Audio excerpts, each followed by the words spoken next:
Chapter 6. Rhea. Not Henry. The words rattled around in my head like they were stuck in a labyrinth and couldn't find the way out. Of course that's Henry, I said. Who else would it be? He'd touched me.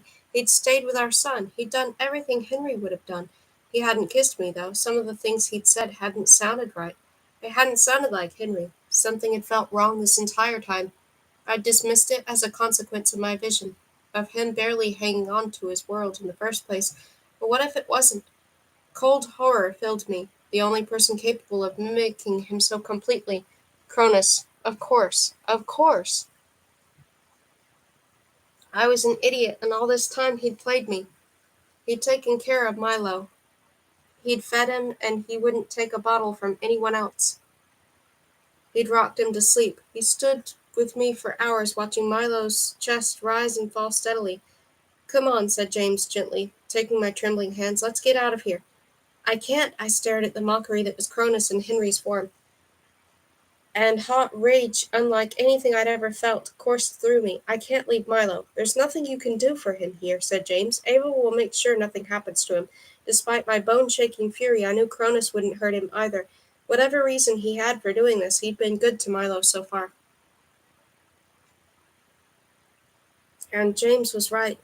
There's nothing I could do, not when I couldn't so much as touch the baby.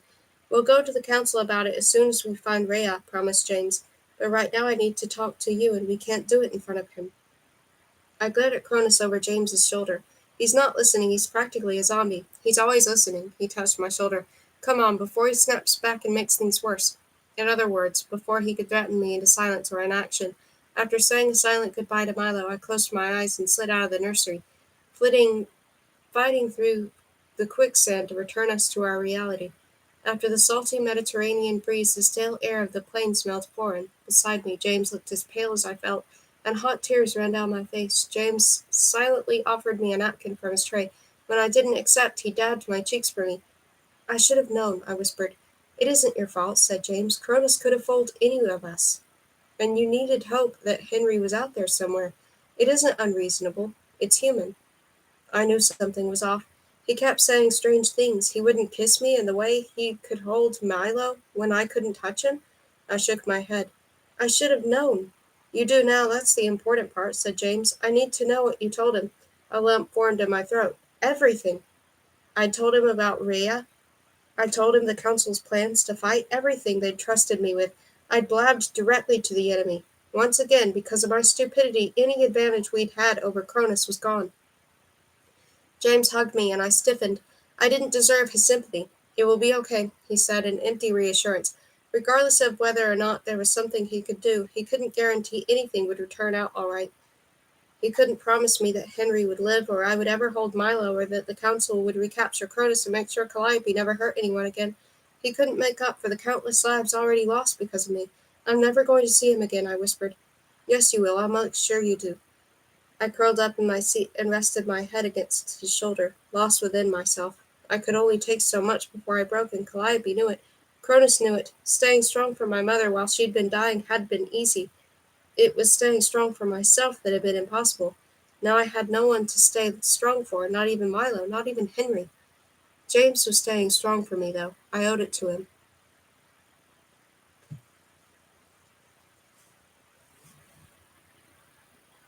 Hello. Hi.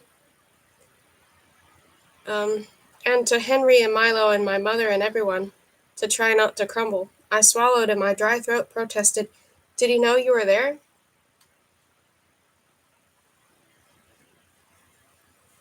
He shook his head.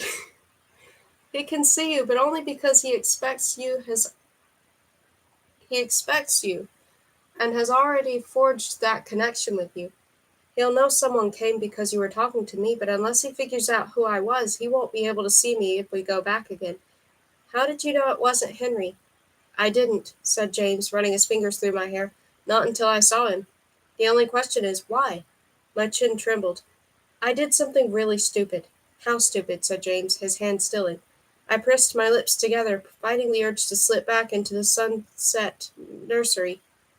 I promised Cronus I would stay with him and be his queen if he didn't kill anyone. And he gave me Milo.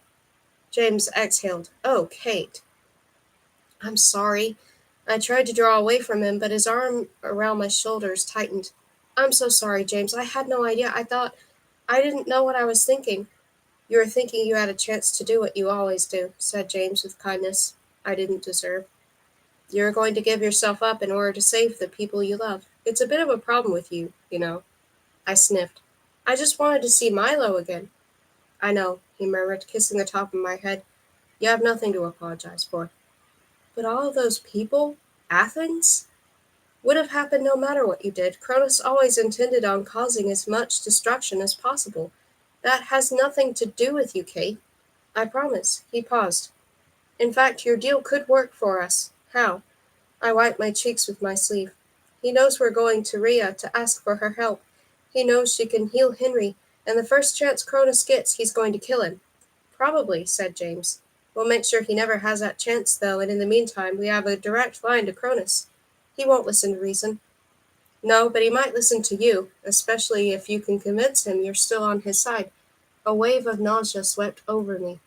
I was never on his side.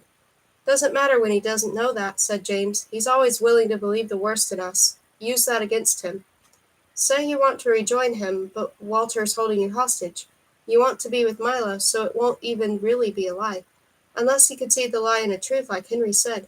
He'll come after you, I said. He'll attack Olympus. James chuckled. Last time Cronus tried, he wound up in the hottest, deepest pit on earth. I doubt he'll give it another go. But no matter how hard he was trying to convince me that it wasn't a big deal, I heard the worry in his voice. This was his entire family, too. This was his home.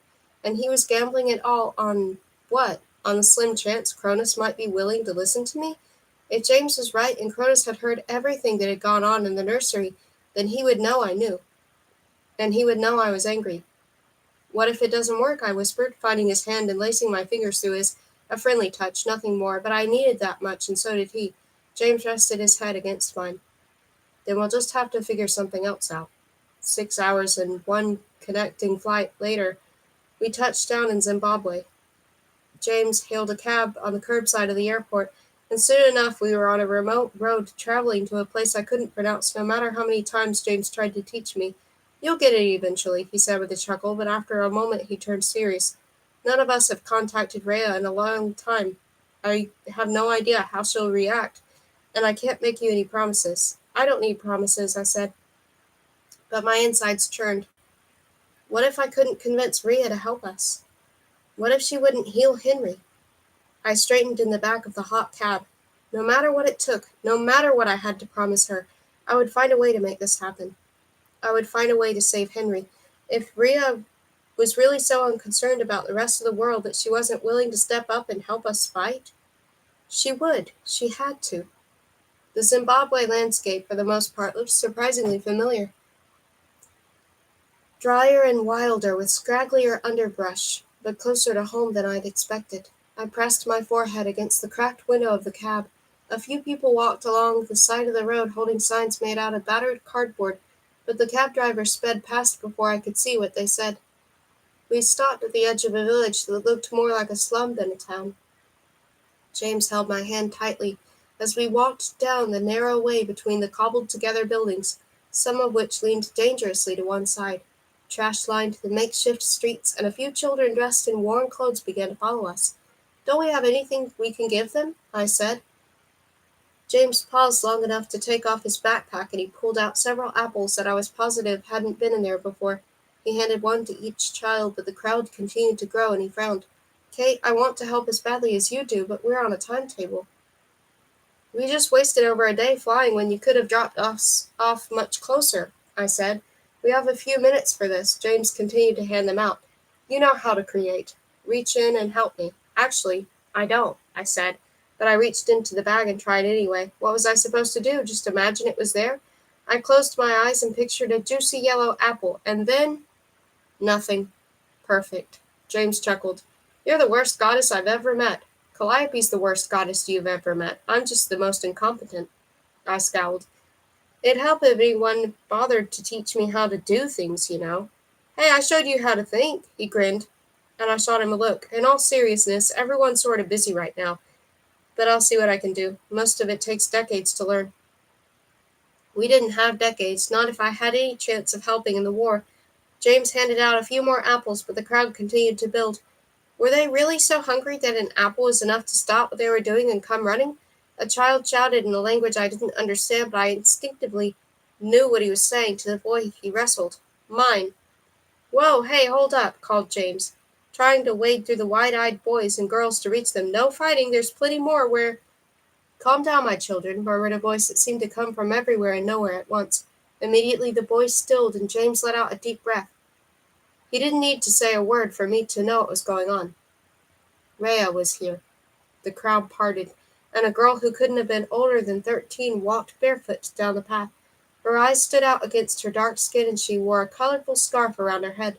She moved with inhuman grace, and though she blended into the crowd purely by her appearance, she radiated warmth and comfort. No power and pain like Cronus. As she passed, the children reached out to touch her, as if that alone could cure illness or bring them luck. "Grandmother," said James reverently, and as she approached us, he knelt down. "I've missed you." Rhea touched his cheek. "Hermes," she murmured, "I've been waiting for you. It has been far too long." "I meant to come sooner, but—" James trailed off. There was no excuse for not coming to see this girl, this Titan. "I'm sorry." "No need to apologize. You're here now. Stand," she said, and James did so, slipping his hand into hers. "Let us speak privately." They walked past me as if I weren't even there. James seemed to be in a trance, and I hesitated. Should I follow? "You too, daughter of Demeter." Rhea's words whispered through the air, and my feet moved without me telling them to. In that moment I would have followed her off the end of the world if she wanted me to.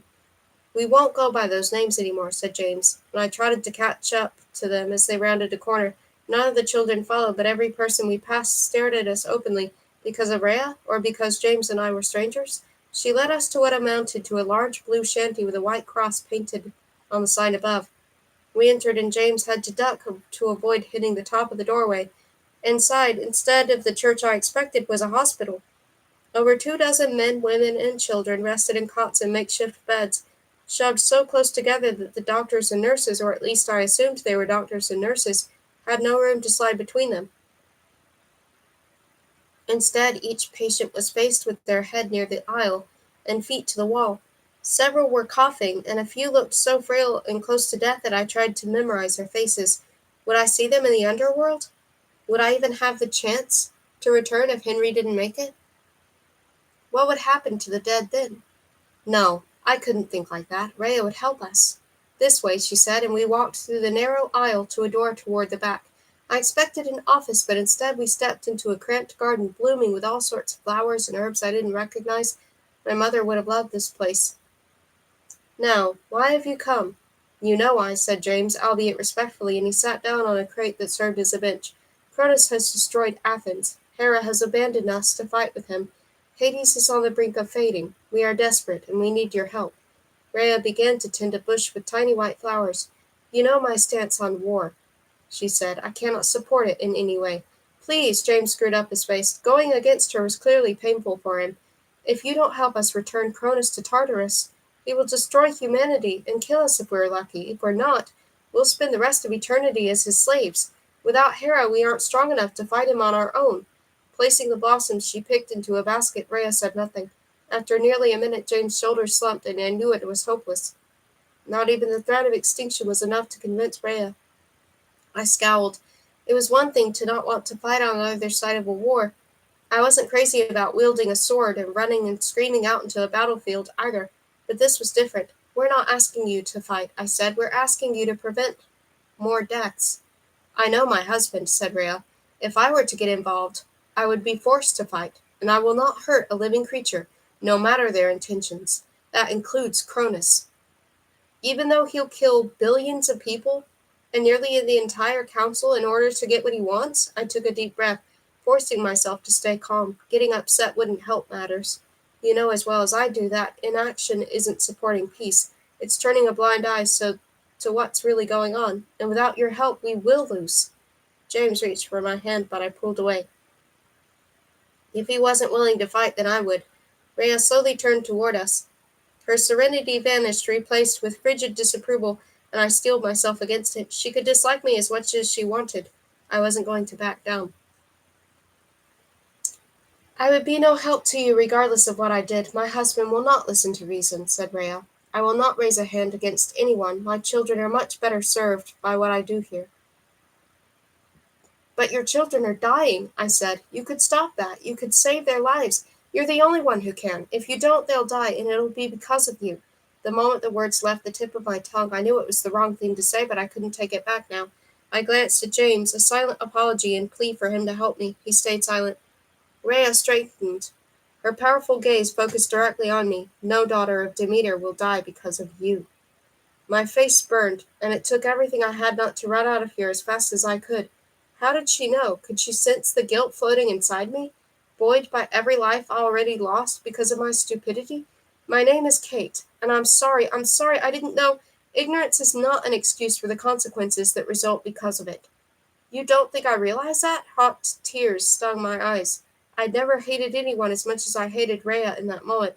Not Walter, not Calliope, not even Cronus. No, that was wrong. I hated myself more than I ever could hate any of them. "He has my son." My voice grew thick, and my hands trembled. "For some unfathomable reason. He wants me to be his queen." "It is not unfathomable," said Rhea with unnerving calm. "You showed him kindness and understanding when no one else has in a millennia. Even the most blackened and twisted of souls cannot help but respond to compassion." I hesitated. "How do you—" "I know everything I wish to know." I bit my lip. "Then you must realize why this is so important to me. You know what I promised Cronus. You know what he's been doing to me. The sick—" "I am aware," said Rhea. "And you have my sympathy. Standing at his side does not make you his equal in his eyes, and it is a hard life, one you do not have the power to fight." "I don't, but you do," I said. "Henry's your son, right? He's dying. He needs you. But instead you're here with strangers. No one who walks this earth is a stranger to me." Her eyes flashed a strange combination of the sun and the ocean. "I am not neglecting my son. He knew the consequences of his actions when he committed them, and it was a risk he was willing to take to save you." I exhaled sharply. She wasn't listening. She didn't understand, or maybe she did and she just didn't care. "What about my son? He's Henry's too, you know. And he's your grandson. His name's Milo, and he's not even a week old. Why does he deserve to be raised by Cronus?" Rhea said nothing, but I couldn't stop the flow of words that poured from me now. "He'll never know me. He'll never know his father. He'll grow up calling the woman who kidnapped him his mother, the egomaniac who's killed millions of people his father, and he'll never know that I'm out here loving him more in a moment than they could in an eternity. What could he have possibly done to deserve that?" "Nothing," said Rhea softly. "Your son has done nothing to deserve that, as the people of his village have done nothing to deserve brutality and starvation." "Then help him like you're helping these people," I begged. "Please, I'll do whatever you want. I want you to leave me in peace." "Okay." I took a shaky breath. She wasn't going to help the council with the war. If she wouldn't do it for the billions of helpless people in the world, then nothing I could possibly say or do would change her mind. "I'll go away. I promise. Just please help Henry. At least give my son a chance to know his father." Once again Rhea was quiet. Her eyes grew distant the same way Cronus had in the nursery, and her hand stilled halfway to the basket. I glanced at James. Was that our cue to go? He shrugged, and together we waited. "Very well," she said at last, breaking the silence. "It is done." "What's done?" I said, giving James another bewildered look, but his brow knitted in confusion. "Rhea, please, what's done?" "Give your mother my love," she said, touching my shoulder. The pain in my arm from the dagger vanished. "You are strong, Kate, stronger than you know. As long as you resist my husband, you do not need me to have what you most desire." "It isn't about what I want," I said, seconds from bursting. "How could she heal me but not help save the people who really needed her? He's going to kill everyone, the village included." She didn't respond. Instead, she picked a few more blossoms and turned to re-enter the clinic. I started to go after her, and James grabbed my wrist with an iron grip. "Don't," he said, but before I could protest, another voice whispered through the garden, hoarse and cracking, but real, so real. "Kate?" My heart hammered, and I spun around, yanking my hand from James. Nestled between a gnarled tree and a patch of fern stood Henry. Chapter 7. Athens. I flew across the garden into Henry's arms, kissing him like it was the last chance I'd ever get. It was really him. His skin was warm, his moonlight eyes focused on me, and the way he lifted me into the air and kissed me, no one, not even a Titan, could make my insides turn so much the way that he did. He splayed his hand over my back, his palm so hot that I could feel it through my shirt. I missed you, my voice broke, and he pressed his forehead to mine so all I could see was him. You're all right. He ran his fingers through my hair the same way James had on his flight over, but that was nothing more than a distant memory. Henry was here now, and part of me clicked back into place. He stumbled, and I immediately dropped back to the ground, searching his face for any sign of pain. Instead of grimacing, he smiled and took my hand. I'm all right, just needed rest. I wasn't so sure I believed him, but James stood and gestured to the door Rhea had disappeared through. We should thank her and get on our way, he said, eyeing Henry. I reckon you aren't in any condition to get us back to Olympus, so I'll have to do it the old-fashioned way. Sunset's in a few hours. Wait, I said, helping Henry forward. There's some place I want to see first. Henry and I sat against the wall in the Zimbabwe airport, my fingers laced through his. I hadn't let go since I'd flown into his arms in Rhea's garden, and he hadn't tried to make me. I'd sneaked kisses in the cab all the way back to the airport, ignoring the faces James made in the front seat. Now that we were in public, Henry seemed hesitant, but he never refused me. How could I ever believe Cronus's ruse? No one, especially not the king of the Titans, could ever replace Henry. Do you want to see Milo? I said as we waited for James to return from the ticket counter. Yes, said Henry without hesitation, though the exhaustion on his face gave me pause. Rhea had removed every last trace of Cronus from his body, but he still moved as if he were in pain. What would going through that quicksand barrier do to him? Would it make him worse? Once you rest, I said, gripping his hand, you can sleep on the plane. His expression flickered with disappointment, but he didn't argue. If he'd been well enough to see him, he would have fought like H to get me to agree. An uneasy satisfaction settled within me. At least I'd made one right choice today. What happened? He spoke quietly, and even in the middle of the loud airport, I heard every word. Why are we going to Athens? I hesitated. There was no easy way to say it, and nothing I could do to make it less painful, so I pulled no punches. I told him everything that had happened since Calliope had attacked him. The assault on Athens, my visions, everything Cronus had said and done, everything except for the part where I'd promised myself to him. I couldn't bring myself to say it, and with the way the muscles in Henry's jaw twitched as I described how Cronus had held our son, I didn't want to make things any worse than they already were. I will kill him, whispered Henry. If I have to tear the world apart to do it, I will. And then you'll be no better than him, I said. We'll figure out how to get Milo back without anyone else dying, I promise. Henry nodded and seemed to relax against the wall. At least I thought he was relaxing until I felt the telltale waves of dark power emanating from him. I touched his knee. Henry, as badly as I want to rip his head off, you're in no condition to get into a peeing match with a Titan. Rest first, and we'll figure out something later. After a long, tense moment, that resonating power vanished. I looked around nervously, searching for any signs that the people milling around us had noticed anything, but no one seemed any the wiser. 20 feet away, I spotted James talking to a woman wearing a massive backpack. He pointed down the length of the terminal, and she gave him a graceful smile and ran off in the same direction. I frowned. Not exactly the best time to stop and give directions, is it? I said as he rejoined us. James shrugged. Not exactly the best time to gather enough power to wipe out half of Africa, either, he said, looking pointedly at Henry. They glared at each other. Besides, giving directions is what I do, among other things. Like rob banks, said Henry. That was once. James shook his head and produced 3 tickets. The airport in Athens isn't there anymore, but I got us as close as possible.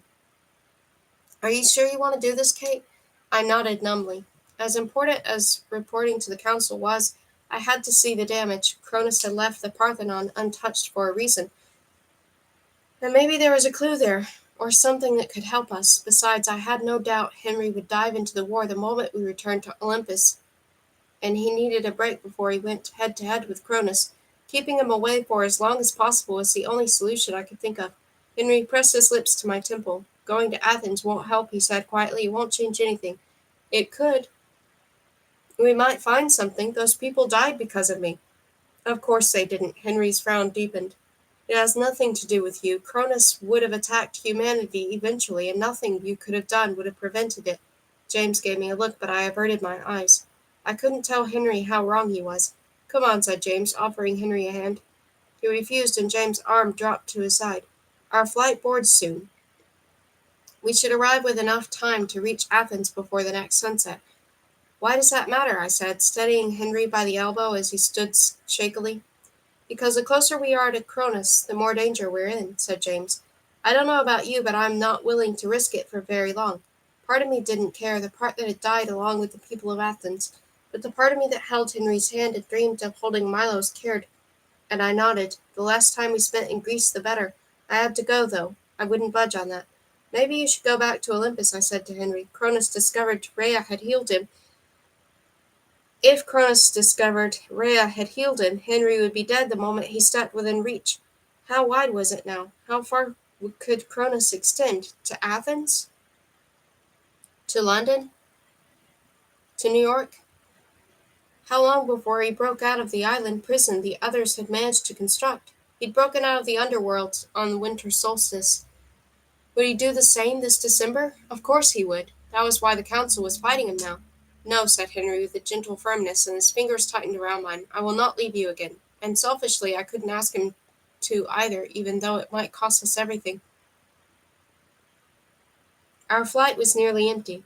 It was like the reports I'd watched on television hours before a hurricane was supposed to hit a town. The freeways leaving were crowded with more people than they'd ever been designed to handle, but the roads leading into town were deserted. That was us. We were alone in first class, a necessity now that Henry was with us and needed space to rest. I sat in the seat beside him, watching him sleep and trying to coax him to eat something once the fancy meals came around. But he didn't do much more than pick at his chicken and remind me gods didn't need food. He'll be fine, whispered James from the seat in front of me. Though Henry had fallen back asleep, he continued to squeeze my hand.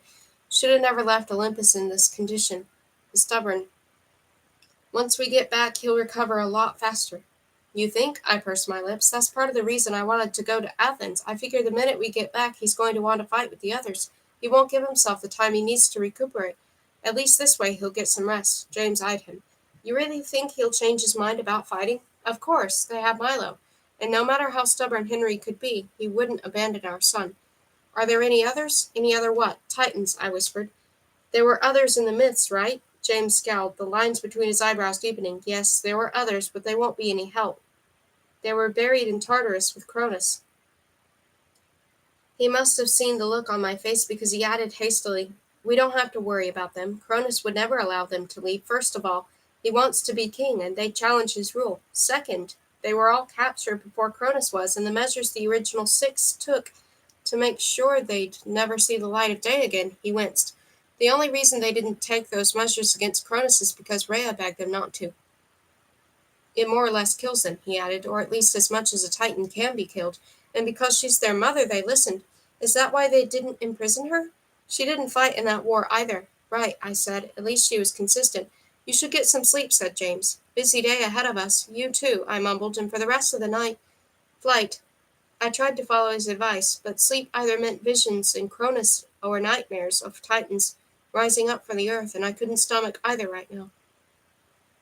The plane landed, and I reluctantly woke Henry. Without any checked luggage, it was an easy trek through the airport to catch a cab, and once again we settled in for a drive. Athens hadn't been the only place affected by the aftermath of the tidal wave. Signs of devastation were everywhere. Refugees huddled together in large tents on the outskirts of the airport. Debris of what had once been Athens was scattered across the coast, and the towns we drove through were practically empty. The earthquakes, they have scared our people away, said the cab driver.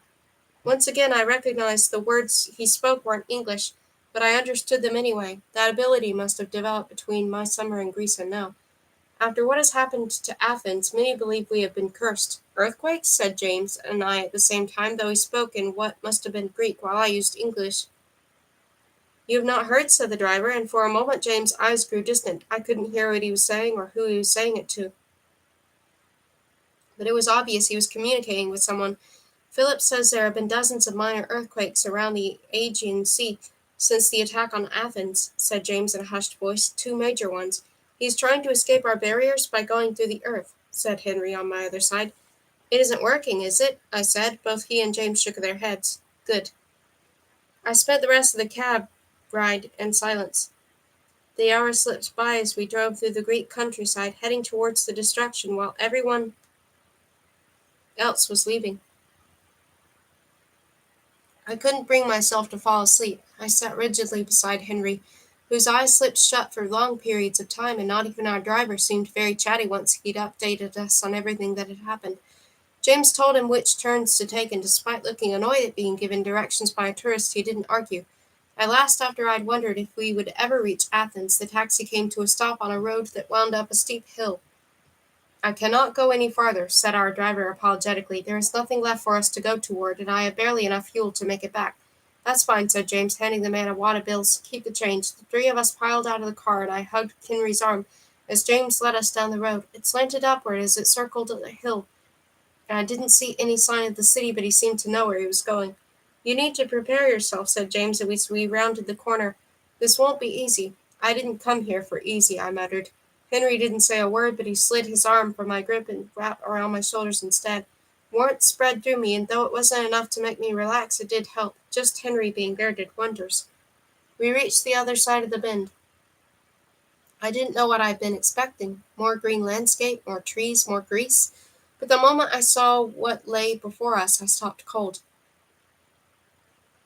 The ocean glittered in the distance, churning threateningly as dusk approached. Before it, where Athens had stood, was nothing. Land that had once been covered in buildings and homes and people going about their daily lives was now barren and brown. Rubble stood where skyscrapers once had, and though rescue crews were scattered across the ruins, I would have never guessed that less than a week before this had been Athens.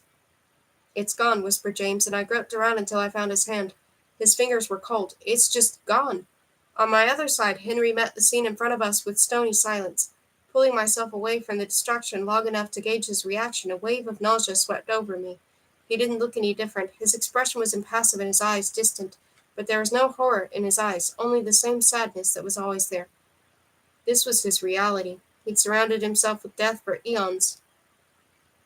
Why would witnessing it on the surface be any different from seeing the dead in the underworld? From ruling over them, judging their lives, choosing the fates of those who couldn't choose for themselves. In spite of reason, the way he'd stared at the ruins with silent acceptance chilled me. I never wanted to look like that. I never wanted to feel like death was no great loss, because for the family and friends and loved ones of people of Athens had left behind, it was terrible. I leaned against him, and the three of us stood there, linked together. How could anyone who claimed to be capable of love do this? Cronus wasn't mortal, though. He didn't understand the bonds of humanity or the fear and impact of death. To him, he'd done nothing more than brush away an ant hill on a sidewalk, not realizing the ripples would be felt by millions. No, he knew. He knew exactly what he'd done. He simply didn't care. Can we get back to the Parthenon from here? I said. Maybe Cronus left something, or there's nothing there but rubble and dust, said James. I know, but Henry squeezed my hand. I will take you. Before I could protest, the world around the three of us dissolved, and we landed in the middle of the ancient ruins. Above us, the sky was a symphony of color, a stark contrast to the devastation below. Are you okay? I said, watching Henry. He was pale, and a thin sheen of sweat covered his forehead, but he nodded. I will live. Let us search for this clue. The tone of his voice made it obvious he was with James on this one, that there was no way Cronus could have left any sort of sign for us, but we had to try. I walked around the crumbling structure, searching for anything that looked out of place. James and I had visited the Parthenon during my first summer away from Henry, but I barely glanced at the details then, more enamored with the view. Now I'd wished I'd paid more attention. What was I looking for? The pillars looked the same. Despite the destruction below, the council had been right. Cronus had left these ruins alone. Why? Maybe it really was just a sign, an offer of peace if they stepped aside, but Walter had been adamant that Cronus would slaughter them all regardless of their efforts against him. Was he wrong, or was Cronus trying to lure the others into inaction?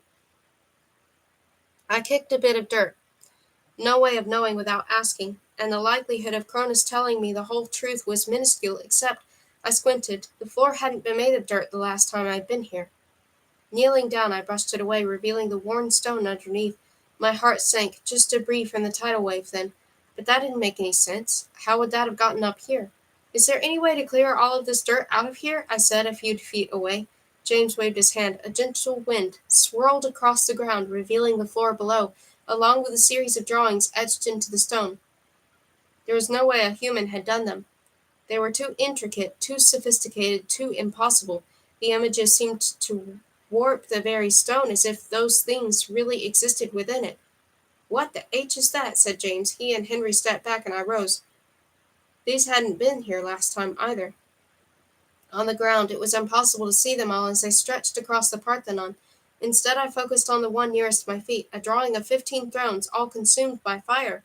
Even though the lines didn't move, it was easy to see the flicker of the flames. My pulse raced, and I hurried over to another, a massive figure hovering over a crack in the earth, as a dozen tiny figures fought it. Cronus, escaping from the underworld. "It's his version of history," I said, stunned. "Not just history, but his plans for the future, too." Slowly, Henry, James, and I walked around the ruins, examining each picture. Some were of a time long before I was born, some before the birth of humanity. And Henry and James quietly explained them to me, but the others I recognized. The dawning of a gate in Tartarus made me shiver, and I turned away. Each bar had a bloody handprint on it. "Kate," said Henry, "come see this." I moved to his side and slid my hand in the crook of his elbow. "What's—" I stopped short. Below my feet, an etching of Cronus stared up at me. And he wasn't alone. Standing beside him, holding on to him, as I held on to Henry now, was a girl wearing a crown. Not just a girl. Me. That girl was me. Chapter 8. Queen. Silence. I held my breath, waiting for Henry to say something, but he didn't. He didn't blink, he didn't move, he didn't look away from the image. He just stared. And the same black waves of power that appeared in the airport began to gather. Terrific. There went any chance I had of stopping Henry from riding his cloud of doom back to Cronus's island. James sauntered over and let out a low whistle. "Nice! Cronus really captured your essence. And look at that tiara." I elbowed him. "It isn't me." "Who else would it be? I mean, look at her. The nose is a bit off, but other than that, it's perfect." "It isn't me," I said stubbornly, giving him a look.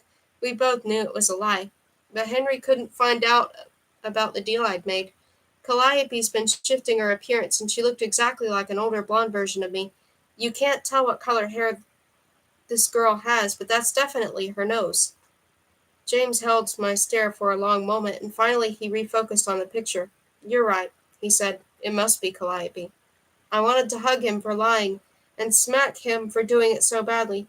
Instead, I settled on a smile and wrapped my arm around Henry's waist. "See, it's Cronus and Calliope. Nothing else makes sense anyway." Henry exhaled as if he'd been holding his breath the entire time. Maybe he had. "Of course," he murmured. "My mistake." Henry wasn't stupid, but I hadn't lied. Calliope did look a lot more like me and my mother these days. With luck, that would cover my lies long enough for Henry to recover, and by then maybe his involvement would be enough for the council to take Calliope down and recapture Cronus after all. I couldn't stomach staring at that image any longer, and I drew Henry and James over to the edge of the Parthenon. Together we gazed down at the devastation once more, but this time Henry's grip felt like steel. He wasn't letting go for anything, and neither was I. I didn't know how long we stood there. Minutes, hours, years. I was lost in forever, waiting for something to happen to remind me that there was still a world out there, a place to fight for, even though Athens was gone, and a future beyond the one Cronus wanted for me. It wasn't hopeless, not yet. And I couldn't afford to forget that. The ocean grew surlier, white caps forming and waves raging against the shore, and something streaked across the sky. I blinked. "What was that?" "What was what?" said James, and another spark sped across the purple horizon. "That," I said, as another followed and another. "Rescue flares?" "No," said Henry. "It is dusk, and Olympus is overhead. The council is attacking the island." My blood ran cold. I'd never seen the other members of the council attack in their own realm. Down in the underworld, their abilities had been muted, but on the surface they must have been giving it their all. At what cost?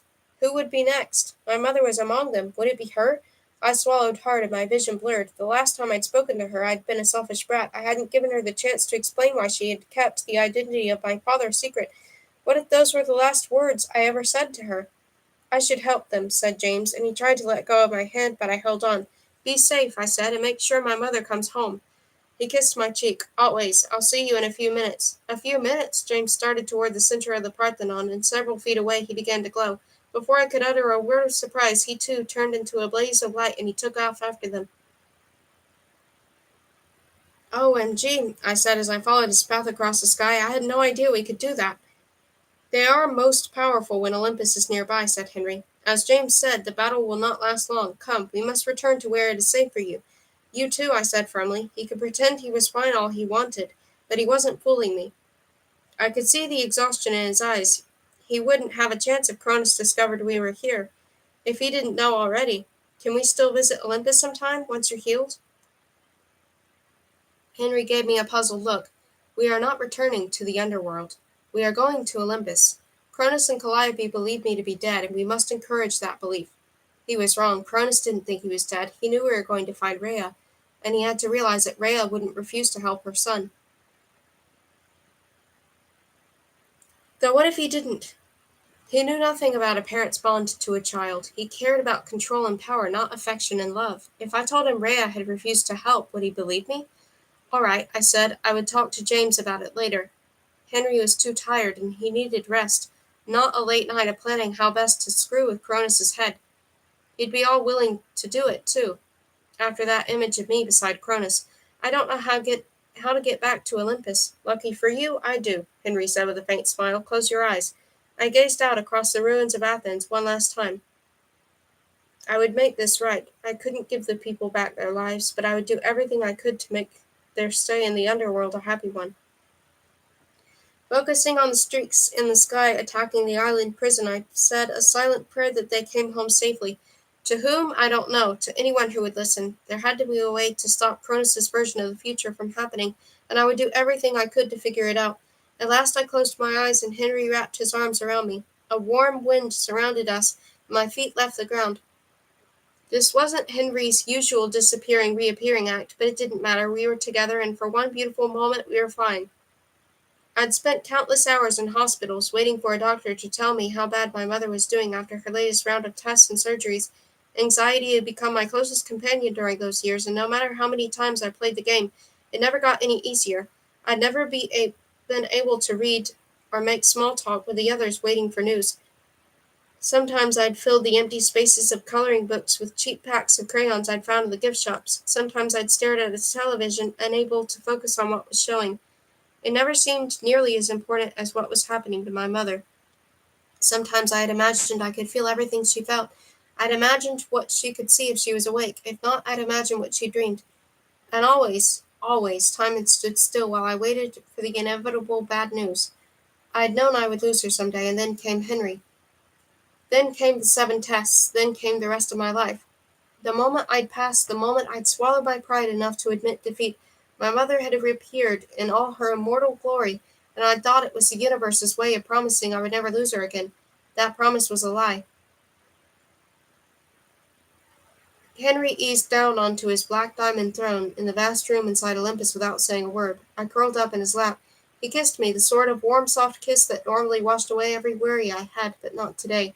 We waited. He ran his fingers through my hair, toying with the ends, and I stared at the center of the throne room. The faint sounds of battle filtered in from the world below us, and the clouds on the sunset floor swirled, as if they too could sense the world's discontent.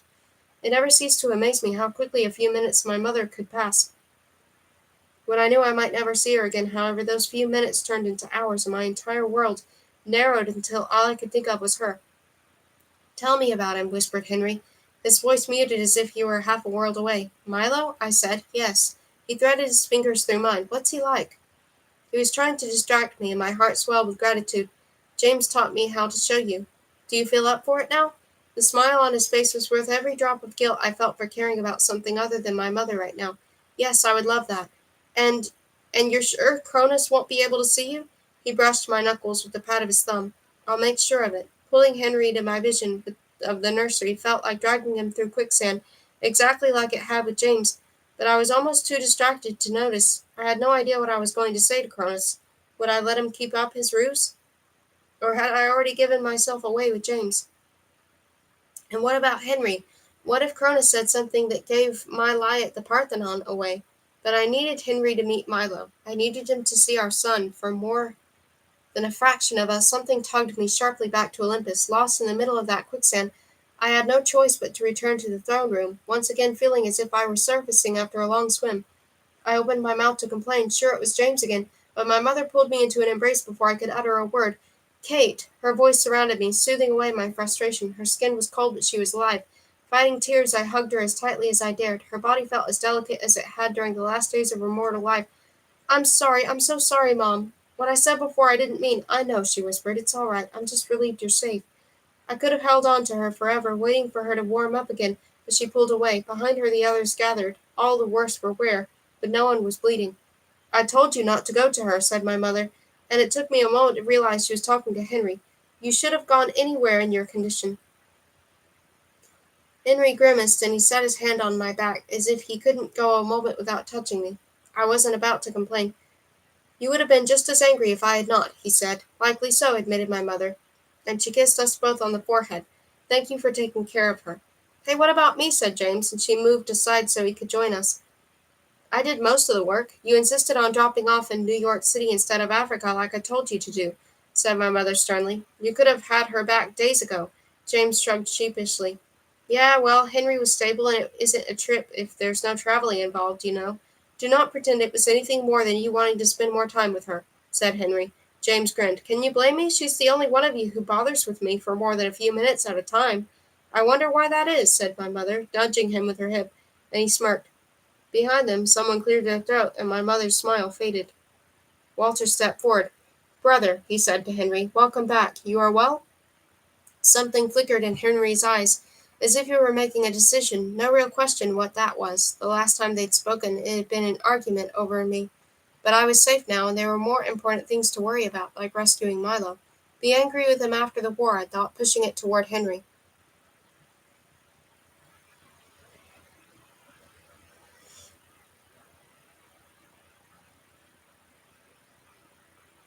The council is fractured enough as it is. Henry's eyebrow quirked, and though he didn't look at me, his shoulders relaxed. At last he addressed his brother. I will be well and soon enough. How is the battle? It was what it was, said Walter, exhaling. Even he couldn't hide his relief at Henry's apparent forgiveness. Tomorrow we will attack again, and we will continue to do so until we have made the progress necessary to allow for a winning strategy. James told us of your discovery at the Parthenon. Perhaps that will give us clues to Cronus's plan. Perhaps, said Henry. Walter eyed him as if he was sizing him up, and I automatically shifted in an attempt to protect Henry from that calculating stare. And you, brother, said Walter, will you be joining us as soon as you are well? As I am outside my realm, I cannot imagine that my contribution will be any great thing, but yes, he said quietly, I will join you. Me too, I said, and before anyone could protest, I added, I have a right to fight for my family. While Henry's recovering, he can teach me. No, Henry's voice was little more than a whisper in my ear. I will not have you fight in this war. Once again, we were back to this, so Henry insisting I couldn't take care of myself. To the entire council refusing to accept that I might be able to help them, if only a little, maybe a little would be enough to change the tide, yet they refused to consider the possibility. Hadn't I just proven I wasn't completely incompetent? I'd been the one to suggest going to the Parthenon in the first place. I'd been the one to discover the etchings. I didn't know how to fight like them yet, but I could learn. And in the meantime, I could do a lot more than sit around and twirl my hair. I opened my mouth to protest, but my mother beat me to it. Kate can fight if she wants, she said, her eyes locked on mine. If Henry won't teach her, I will. Henry scowled, but Walter was the first to speak up. Very well, if that is what Kate wants, so be it. He touched my mother's shoulder and turned to join the others on the opposite side of the circle. I stared after him. That was it? After everything that had happened, that was all he was going to give me? No offer to teach me himself, not that I expected one, and I would have turned it down anyway, but still, no attempt to insist I stay safe, just permission to go out and die if that was what I wanted. Maybe if I hadn't already been so on edge, it wouldn't have stung as much as it did. My mother knew I would have gone anyway. She knew who I was, and she knew it was pointless to try and argue. Walter didn't know me enough. Didn't know me, though, and if he was really any sort of father, he should have cared. Kate, started Henry, but I stood, pulling my hand from his. He could only shield me for so long before he pays the price.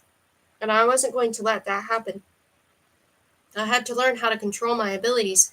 I had to learn how to protect myself, if only so I could protect Henry and our son. You need to rest, I said, sharper than I intended. Leaning down, I kissed his cheek, a silent apology. I love you. I just need to be alone right now. He caught my lips with his, and a long moment passed before he finally broke away. After giving him a small smile, I ducked my head and hurried off toward the suites, silently praying no one would follow me. Of course I would, though. If Henry didn't, James would, and if James didn't, sweetheart, if James didn't, my mother would. I slowed to give her the chance to catch up, but I didn't stop. What would she do if she found out about the deal I'd made with Cronus? Would she help? Tell the rest of the council? I couldn't be sure, and that mistrust hurt. I should have been able to confide in my own mother without worrying about the consequences. I just want to be alone, I mumbled, but she draped her arm across my shoulders and fell into step beside me. I didn't pull away. I couldn't, even if the anxiety of waiting and worrying for her to come back was gone. There would be a next time. There was always a next time, and I didn't want to beat myself up about turning her away now like I had before I'd left with James. You shouldn't be alone right now, she said, and there was something underneath her words I didn't understand. She was right, though. If I had my way, I'd never be alone again, but I no longer had any guarantees. If the worst happened, if the council didn't discover a way to stop Calliope and imprison Cronus once more, then I might have Milo. But I would be Cronus's plaything for eternity, and I would rather Milo die and spend the rest of forever oblivious in the underworld than be subjected to the same fate. My mother led me to her bedroom, and as she entered, the branches of her bed flame flowered with magenta blossoms. I sat down on the edge of her mattress and inhaled. They smelled like summertime.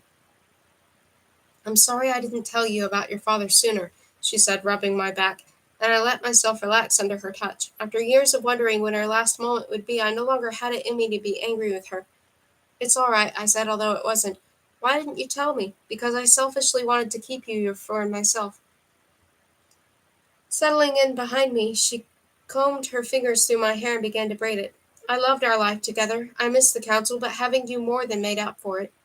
I hadn't been that happy since she stopped short, and I stared at my hands.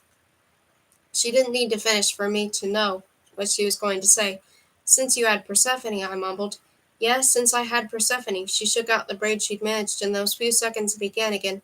I raised you as a mortal because I believed that kind of life, away from the grandiose existence, would give you the best possible chance of passing the tests. But along the way I discovered how much happier I was when it was just the two of us lost in the sea of humanity. And if I ever allowed Walter into our lives, that would have shattered. But if Walter is immortal and you're immortal, then why wasn't I said. It seemed like such a small, unimportant question in the scheme of things, but I needed small and unimportant right now. Because I had you in my mortal form, she began on a smaller braid, weaving it together with the larger one. That was part of my bargain with the council. Demigods, and you have always been a demigod, Carling. Not an immortal, but they can earn immortality, as can mortals. Why have Henry marry a mortal to begin with? I said. Why not, I don't know, why not just have me and marry him off to him? She laughed softly. And how well would that have gone over, do you think? I learned my lesson with Persephone. Henry wanted a willing queen, one who understood the price of death, and he insisted on mortal candidates. The council did consider having you born immortal, of course, since the others died very mortal deaths, but Calliope was the one to insist that you not be born a goddess. Her voice dropped as if she just realized what it meant 2 decades too late. I thought it was because she wanted the same things as Henry, that she did not want to push another girl towards a marriage, and a role they did not want, only to once again end it in disaster. That wasn't why, though, of course. She wanted competition she could kill off. Did Walter know you were going to get sick? I whispered. What? Honey, no. Her hands showed. I was never supposed to get sick. You were supposed to be older. You were supposed to have the chance to live, to choose a life for yourself. Deception was never supposed to be part of it. I planned on telling you on your 20th birthday, and at that point you would have taken the test if you'd wanted to. When I found out I had cancer, I went to the council and they decided to speed up the schedule. I held on so long because Theo helped me. None of that was planned, I swear. I nodded. She wouldn't lie to me. Not about something like that. And everything she went through, everything she'd suffered, no one in their right mind would put themselves through that for a stupid test. I would never have passed if she hadn't developed cancer, though. I would have never been so afraid of death that I was willing to give up 6 months of my life to save Ava's. Had the council known that? Had they gone behind my mother's back and give me a fighting chance? I pushed the thought from my mind. It was ridiculous. Not even the council was capable of that, I hoped. Walter knew I was alone, I said. Why didn't he come help me? Because he's the king of the gods, honey, and as much as he might love his family, he has the weight of the world on his shoulders. She finished my braid, and after tying it off with a bit of ribbon from her nightstand, she picked a magenta flower and tucked it into the end. Walter has never been much of a father to any of his children, so I've been told. I turned to face her. What would have happened if I hadn't passed? You know what would have happened, darling. Your memory would have been erased, and you would have gone on living your life. But you would have still been alive, I said. Your mortal body would have died, but you would still be there. And you would have visited me, right? My mother's eyes became unfocused. Perhaps in your dreams, if the council allowed it. I inhaled sharply, and pain worse than anything Cronus could throw at me burrowed into my chest. She would have left me. My own mother would have willingly abandoned me if I hadn't passed.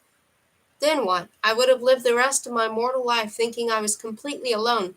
I would have been too, because dreaming about my mother, if the council allowed me to, wasn't the same as having her with me. She knew what I'd gone through, taking care of her and watching her slowly fade away all those years. She knew that I would have done anything to give her more time to stay with me, and she would have abandoned me like that anyway. I stood, my legs unsteady. I need to go. Where? Said my mother, standing with me as I stepped back. Confusion and hurt flashed in her eyes, and I looked away. She was my rock, my constant. She'd sworn she'd had me because she wanted to, and I believed her. I wasn't Persephone's replacement, but only because I'd passed those tests. If I hadn't, I would have been nothing but a disappointment too, and she would have left me exactly like she'd left Persephone, like Persephone had left her.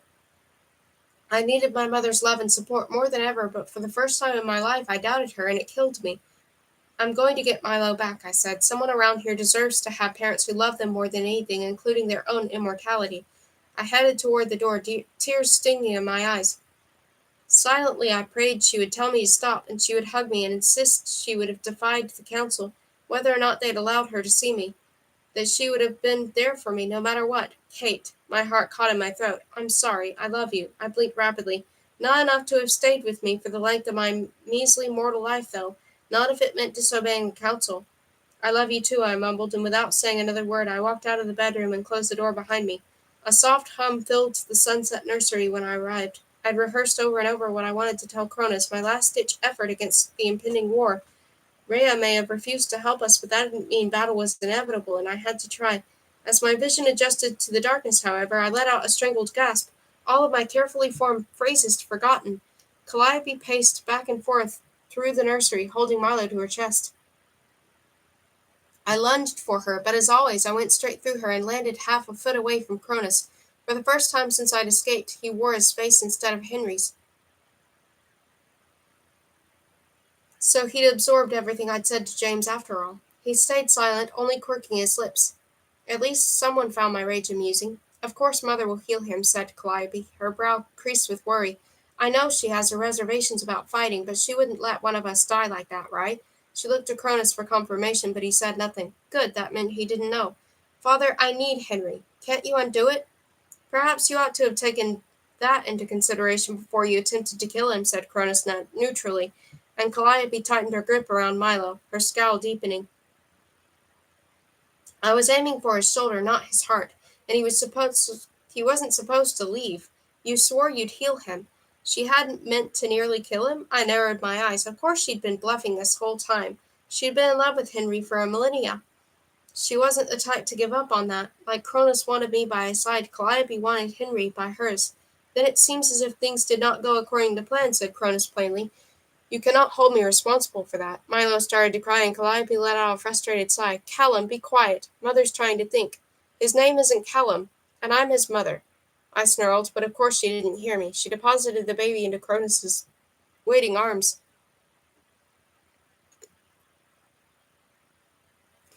Here, he likes you better anyway. I need Henry, Father, and you need to get him back for me. He can't die. Milo quieted. At least Calliope didn't have it anymore. If he is in Olympus, it is out of my control, said Cronus. Then you'd better hope he isn't, she said. Cronus tilted his head. You dare speak to me in such a manner? I'm your father, your ruler, your king, and yet you treat me with as little respect as you do your enemies. To my immense satisfaction, Calliope froze, her mouth forming a small circle. I didn't, she paused, flustered, served her right. Mine by now, but Ava couldn't be bothered to fulfill her promise when she was here rescuing that hag. I stilled. What else had Ava promised Calliope?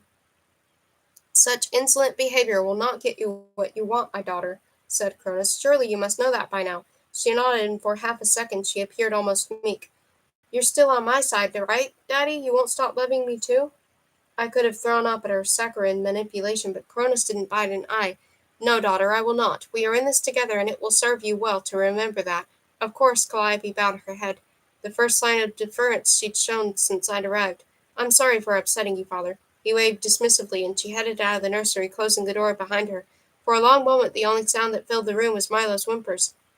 At last, Cronus focused on me. His face morphed into a copy of Henry's once more, though he now wore a mask of false concern. My dear, what is wrong? Everything I planned to say was gone, but at least I didn't have to pretend to cry.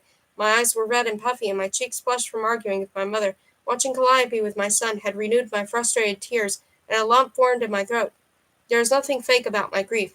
You know who you really are, I whispered. Change back to your normal face, please. Cronus eyed me, and at last his appearance shifted until it was his own again. I thought you would prefer it this way. He knew darn well he was fooling me the entire time, but maybe it wasn't just to trick me. Maybe he thought it would bring me some comfort as well. Maybe that was his version of consoling me. I shook my head. Henry's dead. Rhea couldn't help him, and she won't. She won't help us either. I am sorry, said Cronus. He set a sleeping Milo down in the crib and wrapped his arms around me. I held my breath, refusing to hug him back. He could say he was sorry all he wanted, but we both knew he wasn't. He couldn't be. He didn't have it in him. I was certain Rhea would help him. We were too late, I said in a broken voice, allowing the tears to flow. By the time we got there, it was so close to the truth that it wasn't hard to imagine what it would have felt like to lose Henry completely. If Rhea hadn't healed him, he would have been dead by now. I was sure of it. We stood there in silence for several minutes. Cronus made the usual gestures someone did when comforting a loved one, soothing words, a gentle touch, promises that it would be all right as I wept into his shoulder, but I wasn't crying about Henry's supposed death, and Cronus didn't really love me. How had I ever believed he could possibly be Henry?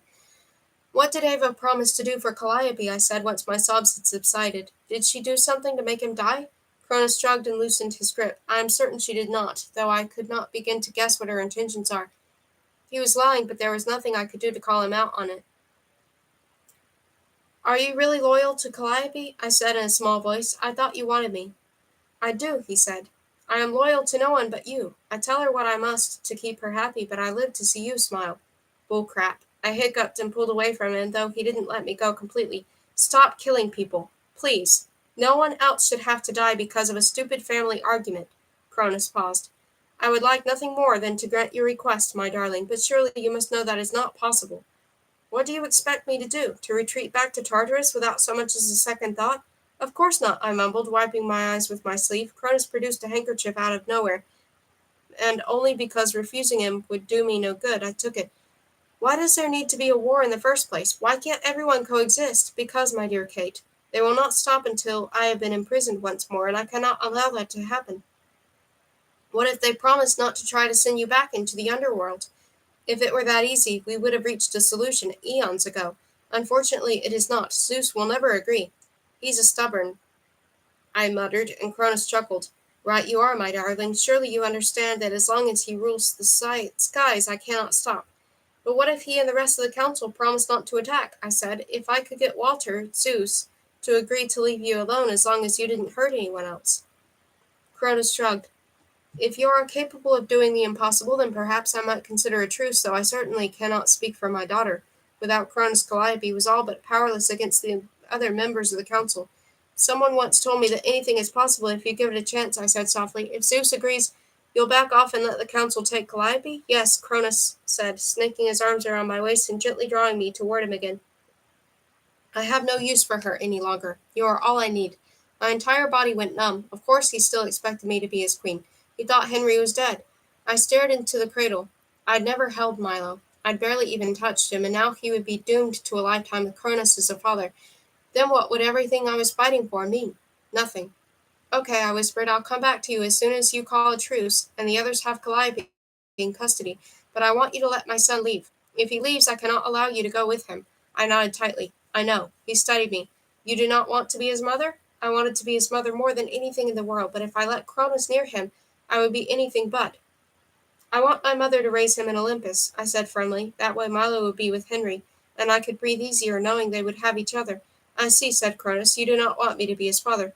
I balled my hands into fists. You'll have me. You don't need anything else.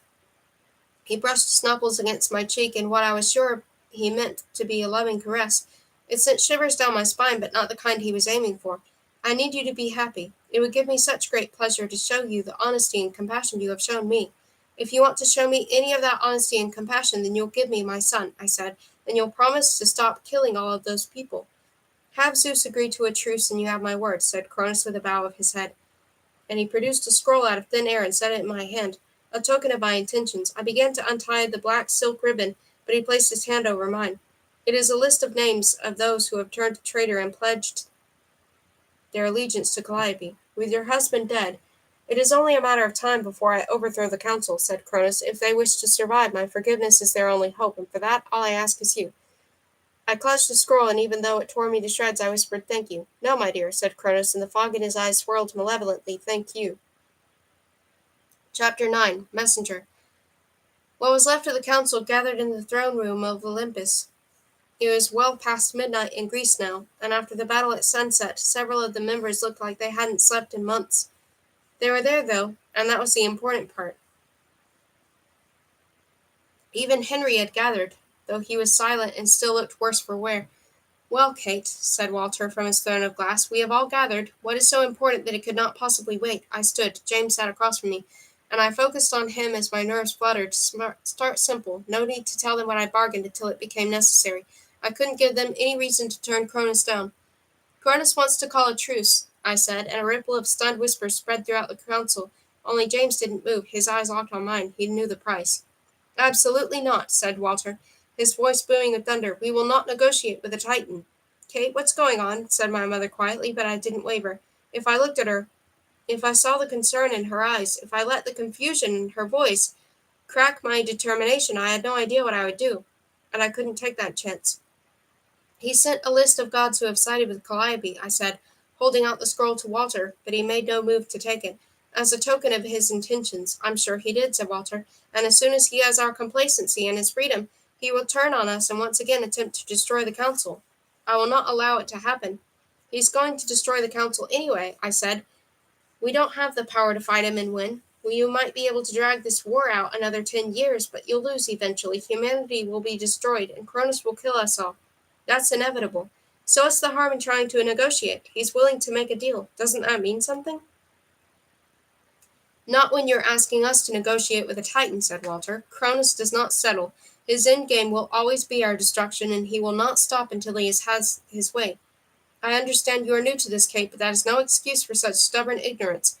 Walter, said my mother sharply, that's enough. Kate has a point. Perhaps it would be wise of us to at least consider— Father's right, said Dylan, rising to his feet. The purple circles under his eyes did nothing to hide the way they sparkled with bone-chilling zeal. There is no sense in attempting to bargain with Cronus. He will see it only as a weakness, and we cannot allow him to believe we have any holes in our armor that he could exploit for his own gain. The way he eyed me as he said it made my skin crawl. And by that you mean me, I said. You think I'm a liability. You've been no use to us so far, said Dylan. If anything, you've only made things worse. Cronus didn't touch Athens until you left. She distracted him for us and brought us some more time, snapped James. You seem to delight in distracting the council and insisting we do things we know don't work. She's the one who came up with the idea of searching the Parthenon. And to top it off, you nearly got Henry and your own son killed. He's the one who decided to go after her without backup. You will both silence yourselves immediately, said Henry, but it was too late. Dylan might as well have punched me in the stomach. I know, I said in a strangled voice. I know, all right. I'm trying to make things right. I won't want 7 billion people die because of my stupidity.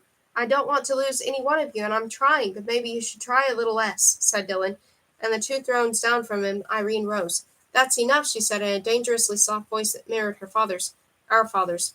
There is no shame in exploring other avenues. One who jumps into combat purely for the thrill of the fight is a fool, particularly when he risks innocent lives while doing so. Are you calling me a fool, daughter? Said Walter. Irene's hand twitched at her side, but she did not back off. I could have kissed her. No, father, I am merely pointing out that you have options. We do not even know what Cronus wants or why he wants it. Surely he must have given Kate some kind of hint. Every pair of eyes in the room turned towards me once more. Great. I wiped my palms on my pants. He wants a life, I said, mustering up as much conviction as I could. They had to believe me. He's been stuck in the underworld for so long that he just wants a chance to live again. He thinks you won't let him. No, he will not, said Walter. Irene gave him a look and gestured for me to continue. He's agreed to stop attacking us if you stop attacking him. He won't hurt anyone else, and he'll turn over Calliope. At least he won't stop you from taking her back. In exchange for what? Said Lily. And though Irene shushed him, he continued, We let him go? Do you know what it took to contain him in the first place? I hesitated. He won't go back on his words. He knows the consequences if he does. And what, pray tell, are the consequences for the most powerful being in the universe flexing his muscles? Said Dylan. What could we possibly want more than total control over everything? Silence. My heart, my stupid, useless heart that cared too much about everything and everyone, hammered painfully. My breathing grew ragged. I wasn't mortal anymore, but at that moment I felt more human than I ever had in my life. He wants me. The seconds ticked by. Walter frowned deeply, and Irene looked confused. From behind me I could sense Henry's stare, but I didn't turn around. I couldn't. At long last Dylan snorted. You're nothing to him. I focused on James again, silently pleading with him to explain. He nodded and stood grimly. During our trek to the underworld, Kate had an encounter with Cronus, said James carefully. Dylan whistled suggestively, and he stopped when he caught sight of Henry behind me. Whatever look he was giving Dylan, I was glad I couldn't see it. She spoke to him and stopped him from attacking us. Ava and I didn't believe it at first, but he let us go through the underworld unhindered after that. The encounter in Henry's palace, said my mother, her splintered voice near breaking my heart. Calliope left Ava untouched because of what she'd done to Nicholas, but we never did understand why Cronus did not harm Kate. Once again, everyone focused on me, waiting for me to speak. It was the silence behind me that was unbearable, though, and I reached for Henry. All I touched was air. After an eternal moment, however, his warm fingers found mine, and I let out a sigh of relief. He understood. I could do this. When Milo was born and Calliope took him from me, Cronus was there, I said. I begged him for help, and he said if I promised to be his queen, he would let me have Milo again, and he would protect him. Walter's frown deepened, and a few seats down from him, Dylan rolled his eyes. Aren't you the little siren? I ignored him. I agreed. I didn't mean it. I added quickly, but I said yes because Milo's your kid, said James. You don't need to explain. I gave him a grateful look. Henry's grip on my hand tightened, and I continued. When I go see Milo, Cronus is always there. He took Henry's form at first, and I didn't realize who he was. I thought he was Henry. It was stupid, I know, but James told me who he really was, and I told him Rhea refused to help us. Fantastic, said Dylan. While you were having your little affair, did you happen to tell him any other closely guarded secrets? That's enough, Dylan, said my mother. Dylan opened his mouth to retort, but before another fight broke out, I blurted, He thinks Henry's dead. He doesn't know our real numbers. And he believes we have no choice but to agree to a truce, and we don't, I added, not unless we want to risk the entire world. If we surrender and allow Cronus to be released, you do realize that he will want you, said Wilter, and I nodded. Yet this is something you are willing to do? Yes, I whispered. I don't like it, but if it's the only way to stop this war, I'll do it, and Milo would be safe. That alone would be worth it. James winced. You really need to get over your martyr complex. One of these days it's going to get you killed. Behind me, a pair of feet shuffled, and Henry let go of my hand as he stood. Brother, he said to Walter, wrapping his arm around my shoulders and pulling me to him, if you allow Kate to do this, you will no longer have my cooperation. She is my queen. I have already completed her coronation, and I will not allow anyone, not even a Titan, to usurp my claim. His claim? Before I could say a word, Walter cut me off. Very well, then we will not accept Cronus's truce. And the list of traitors, said Dylan, eyeing the scroll with an unsavory gleam in his eyes. What did he plan on doing? Hunting down each and every one of them? Something that didn't feel too far from the truth. I will deal with them personally, said Walter, and with a wave of his hand, the scroll vanished. We have already lost the alliance of most of the other gods. That is not news. So what? You're going to let all those people die while you fight a war you know you can't win? I said, and Henry's grip around my shoulders tightened. But I wasn't his claim. I wouldn't let something like this go just because Walter decided the discussion was over. He wasn't always right. My childhood was proof of that. No, said Walter, I intend on winning the war. Now, if you will excuse us, Quate, we've got tomorrow's attack to discuss. Given your closeness to Cronus, it would be best if you did not hear our plans. No one spoke up in my defense. Not Henry, not James, not even my mother. After several seconds, I swallowed the knot in my throat and twisted out of Henry's grip. If they didn't want me around, then fine. I wasn't going to twiddle my thumbs for the next decade while they got everyone killed. I was halfway to the guest room when Henry caught up to me. He put his hand on my arm and I shrugged it off, too furious to say anything. He'd promised that our relationship would be between equals, that I wouldn't belong to him. That wasn't how he worked, and how dare he insinuate that I was his for any other reason than the fact that I wanted to be. I stormed into my room and tried to slam the door, but he caught it. Kate, please, will you listen to me? Why should I? I prowled from one end of the room to the other, glaring at him and silently daring him to come closer. He only moved forward enough to close the door behind him. You won't listen to me? Why? Because I'm young? Because I'm a girl? What is it, Henry? Why am I suddenly nothing more than your claim? He exhaled. You know I do not think of you in that way. Sure, could have fooled me lately. That is not fair. I am trying to keep my family intact, and the only way to do so is to speak a language my brother understands. Oh, so he's a misogynist. Yes, said Henry. He has never understood partnership, not in his marriage, not within the council, not even among his siblings. It is not fair, but he is the head of the council, and we must play this game his way. I collapsed on the bed. Great, I spend my entire life wanting a family, and when I finally get one, it's full of people who think I'm no better than dirt. Henry took a few cautious steps toward me. It stopped when I gave him a look. I wish you would have told me about your deal with Cronus. Up until 2 days ago, you were in a coma, I pointed out. Yes, but you have had ample opportunity to do so since, and it seems to me as if the details of your arrangement were made much more recently. He watched me with his unwavering gaze, and I looked away. I am not angry with you, Crate, he said gently. I cannot imagine what you endured while they held you captive, and truthfully, I would have done the same if our positions were reversed, but as you are my partner and I am yours, regardless of the circumstances, it should have been a decision we made together. Tears sprung in my eyes, not because I was mad at him, but because he was right. I'm sorry. I was afraid that you'd take off after him, and you're still so weak. I accept your apology, said Henry, and I ask that you accept mine as well. I will not let you go, Kate, because I love you, not because I believe you belong to me. Anyone who has been around you for 5 minutes knows better than to think that. Apparently my own father doesn't, I mumbled, and Henry sighed. Yes, well, it's easy to chalk this whole mess up to Walter. He is the one who never gave Calliope the respect and love she deserved, after all. You'd think he would have learned from that. You would think. He sat down on the bed, and I didn't move away. I want to get our son back as badly as you do, but this is not the way. My eyes welled up again. When would I stop being on the verge of tears? When would I finally hold Milo? When Calliope was defeated? When Cronus was back in his own personal corner of hell? I didn't know how to be me without him, I said. Everything I do, it's like this need is pulling me in one direction, and I can't function without going toward it. And when I'm not, I'm empty. He needs me. He needs us, and we're not doing anything to get him back. We practically abandoned him. Henry lay down on his side, so he is facing me. Do you really believe that? He said, sandwiching my hand in his. I am certain Milo does not. You said so yourself that you believe he knows when you are there. I rubbed my eyes with my free hand. I want him back, Henry. I want us to be a family. We are a family. He kissed my forehead, my cheek, and finally brushed his lips against mine. We cannot pretend it has been easy, but we love each other unconditionally, and that is what matters. We will get him back, I swear it. My chin trembled. How? I do not know yet, but I will find a way. We will find a way together. I kissed him back, not caring if he could taste my tears. How am I supposed to help you when everyone thinks I'm worthless and won't teach me how to use my abilities? I don't think you are worthless, he said, his breath warm on my cheek. Far from it, I assure you. I will teach you anything you desire. Really? I said, and he nodded.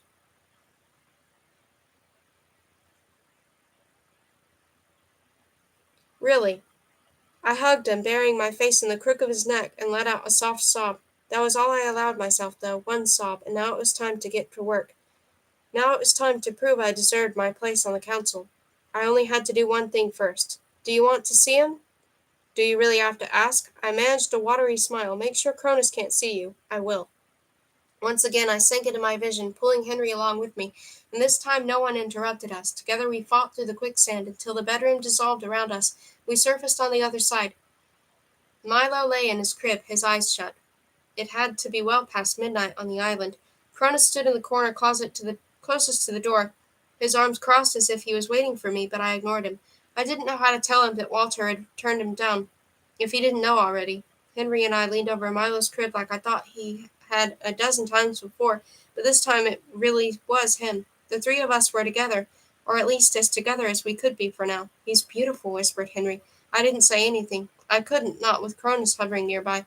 I smiled, careful to keep my eyes on Milo, and Henry touched my back. He understood. "My darling," said Cronus, appearing on my other side and taking my hand. "Have you any news of the truce?" I couldn't tell him the truth, not yet. I had no idea what he would do to prove his dominance. Kill another million people? Destroy all of Greece? Even if everything else stemmed from the way Walter had treated Calliope, this was on me, and I had to stall. "They haven't reached a decision yet," I said, my stare not wavering from Milo. "They need time." Out of the corner of my eye, Henry gave me a searching look. I ignored it. "Very well, I hope they will not take too long." He began to knead my shoulder, and I winced. "Why are you so tense, my dear?" "Because Henry was alive and standing 2 inches from my elbow. Because the council, or at least certain members, blamed me for everything. Because if I made one wrong move, all of this would be over." "Do you really have to ask?" I said, echoing Henry. "No, I suppose I do not," said Cronus, and he moved behind me to massage both of my shoulders. Henry scowled and stepped away. "Please don't do that," I said softly, but Cronus continued anyway. Henry moved to the other side of the crib so he could look me straight in the eye, and I pressed my lips together. Did he understand that I didn't want this? "Soon you will be my queen," said Cronus, his lips tickling my ear. The look on Henry's face was murderous. "You have not changed your mind, have you, my dear?" My eyes locked on Henry. He had to understand it was all an act. "No," I said, "I haven't changed my mind." "Good girl," murmured Cronus, and Henry straightened, his hands balled into fists as if he were seconds away from decking Cronus. "I'm going to find Calliope," said Henry. "You stay here." My eyes widened, but despite my silent protest, Henry leaned across the cradle to kiss my cheek. At least he understood. As he left the room, Cronus ran his hands down my back before returning to my shoulders. "When you and I are together, you will never know tears," he murmured. "You will never know pain. You will only know joy and happiness. Everyone will bow to you. Everyone will know that you, Kate Winters, are my queen, and they will all love and fear you for it." I didn't want to be feared. I didn't want anyone to bow to me. But Cronus would never understand what it meant to be happy without absolute power. He would never understand why I would always love Henry and never love him. But at least Henry wasn't here to hear this. "What are you doing?" Cronus's hands stilled. I tried to turn, but he blocked my way. Not that it mattered. I would have known that voice anywhere. Ava set a load of blankets down on the dresser and moved toward us, her eyes focused on Cronus. She couldn't see me. "Who are you talking to?" "The baby," said Cronus smoothly. "Someone must ensure his education." "No, you weren't," said Ava, advancing on him. Her hands trembled. She was as afraid of Cronus as everyone else. "You said Kate's name." "So I spoke of his mother." Cronus straightened and dropped his hands. Apparently he'd realized that massaging an invisible person's shoulders didn't do much to support his argument. "What of it?" Ava eyed him. "Kate's here, isn't she?" "Perhaps," he allowed. "Perhaps not." My stomach twisted into knots. She was so close that I could reach out and touch her if I wanted to. "I want to talk to her," said Ava. "I know you two communicate. I know you can hear her and she can hear you. And I want you to tell her something." "How can she possibly know that?" Cronus hadn't mentioned it to her, else she wouldn't have sounded so determined to be right. Who else knew? The council? But none of them had been in contact with Ava, unless there was another traitor. No, impossible. I trusted the council with my life, except for Dylan, but he wouldn't have done anything to risk losing a battle, especially feed information to the enemy, unless it was all a ruse and he was really reporting to Cronus after all. I bit my lip. I couldn't think like that, unless I had proof. With how much he seemed to hate me, it was easy to suspect Dylan of being a snake, but that kind of thinking and suspicion would tear us apart. The last thing the council needed was someone else backing down. Dylan and I might not have liked each other much or at all, but that didn't mean we couldn't work together toward a common goal. As long as he wasn't doing what he'd accused me of and telling his girlfriend secrets behind the council's back. "If you would like to speak to her, then speak," said Cronus, and the false note of warmth he used with me evaporated. "She is perfectly capable of hearing you." Ava took another tentative step forward, focusing somewhere over my right shoulder. Kate, I'm so sorry. I swear I didn't know what Calliope was doing. I should have never risked your baby's life if I had." I shifted protectively in front of Milo's crib. "Fat lot of good that would do, but it made me feel better at least." "It's too late for apologies," I said, and to my surprise Cronus opened his mouth and spoke those same words, exactly as I said them. Ava's expression grew stricken. "Please, I'll do anything." Come back to Olympus, I said, and once again Cronus repeated me. Leave Calliope. I can't, she said. You don't understand. She has Nicholas, and if I don't cooperate, she's going to kill him like she killed Iris and Henry. The moment she said those words, a cold silence settled over the room, and she blinked several times. I'm so sorry, she said, and I could hear the sob bubbling up inside her. I'm so sorry, Kate. I can't tell you. Then don't, I said. If you're really sorry, then do something to prove it. I don't care what. But stop acting like a helpless victim and stand up for what you believe in before you have nothing left at all. Tears flowed down her cheeks, and she didn't try to stop them. I just want things to be okay again. Please, Kate, you have to understand you would have done the same thing for Henry, wouldn't you? Yes, I said softly, but I would have hated myself every moment for it, and the instant I realized you were pregnant, I would have fought Calliope to the death to protect you. I would have never let her destroy you like she's trying to destroy me. Silence settled over the room once Cronus finished repeating me. Ava sank to the ground, hugging her knees to her chest, and I pressed my lips together. As hurt as I was, mine wasn't the only life Calliope was trying to destroy. You have my understanding, I said quietly. Do the right thing, and one day you will have my forgiveness, but you won't have anything if you don't start acting like the Ava I know and stand up to Calliope. Ava was sobbing now, her entire body shaking. I can't, she'll kill him. Please, Kate, you're my best friend. You're the only one who understood before. Please try to understand now. Callum, he's safe with her. She won't hurt him. Something ugly uncoiled inside me, something vicious and dark, where every terrible thought I'd ever had lay dormant, waiting to come out again. She hurts Milo every second she keeps him from me and Henry, and you're the one who let her take him in the first place. You didn't raise a finger to stop her, and because of you he's here, and he will never be safe with her. Ever. If you can't see that, if you're so blind to your own actions that you can't take responsibility for them, then as far as I'm concerned, we were never friends at all and will never be again. Her eyes flew open. Instead of the anguish I expected, they filled with magenta fire, as surely as Henry's glinted with moonlight and Cronus's swirled with fog. She unfolded her legs and stood, and a pale aura glowed around her. You're a liar. Her words echoed throughout the nursery, and Milo let out a startled cry. She ignored him and went toe to toe with Cronus, unaware I was less than a foot away. Kate would never say those things to me, and your pitiful attempts to sever my loyalty won't work. Even if Kate did say those awful things, she doesn't really mean them. Calliope's using her powers to make her hate me, isn't she? Calliope didn't have to cut the strings of our friendship. Ava was already fraying them beyond repair.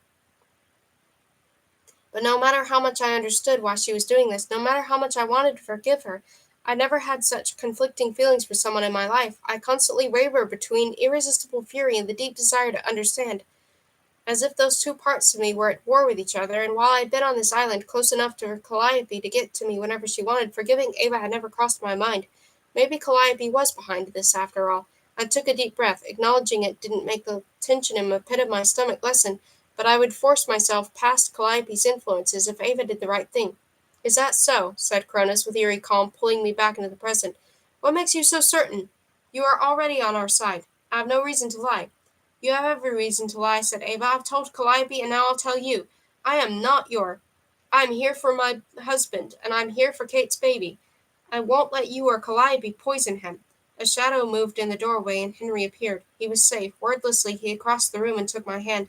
You can tell me as many awful things as you want. I won't believe you. Ava's voice trembled, but power radiated from her. She's my best friend. I love her.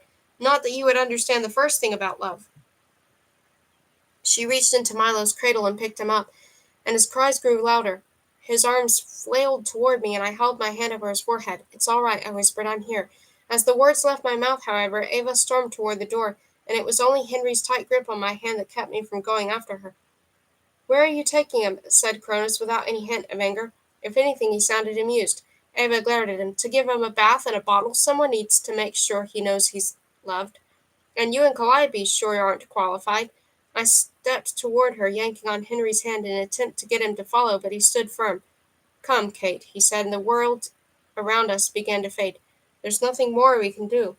And though I said nothing when he brought me back to Olympus, I knew he was wrong. There was something more, and now I had no choice but to do it.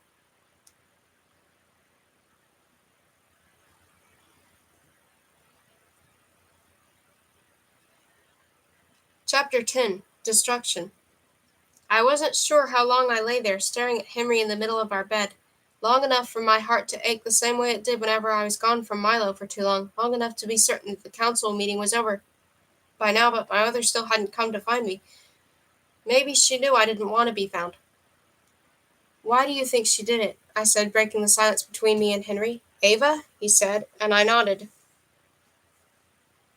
Because she loves Nicholas, and because she was naive enough to trust that Calliope would keep her word. But why did Calliope go after Ava to begin with? He leaned over and kissed me. Calliope sees Ava as her greatest rival.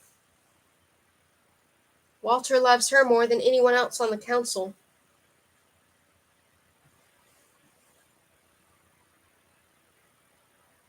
And Calliope has always been jealous of the sway she's had over him. Ava is powerful in her own right as well. Calliope has control over a person's loyalty, but Ava controls love. Not even Calliope can touch that. Realization dawned on me. She wanted you. Calliope was going to capture you and force you to be her partner. That was her end game. To lure you in and keep you like some kind of pet or something. Maybe that's why she wanted Ava on her side. Henry said nothing. I waited for him to speak, but his gaze grew distant, and eventually it became obvious he wasn't going to respond. I hesitated. Another topic then.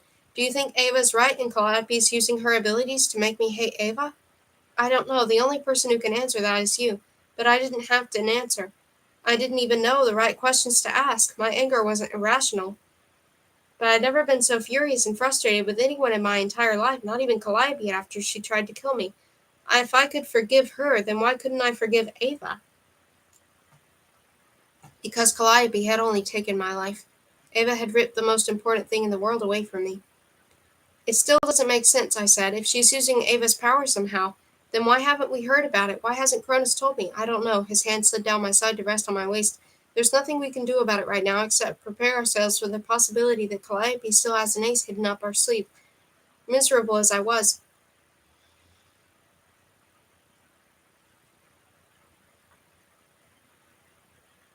I snorted into his shoulder. Hearing you use poker metaphors is bizarre. I'm much better at it than you might think, he said. I believe it. He kissed me again and ran a finger above the waistband of my jeans, leaving searing heat whenever he touched me. It didn't take a genius to figure out what he wanted, and I kissed him back and set my hand over his. He sighed. I'm sorry, I said. It's just last time we did this, Calliope used it against us, and I can't go through that again. Instead of protesting, Henry drew me closer, shifting his body so it rested against mine. Is this your way of offering me more incentive? Win the war and you'll sleep with me again? I rolled my eyes. Please.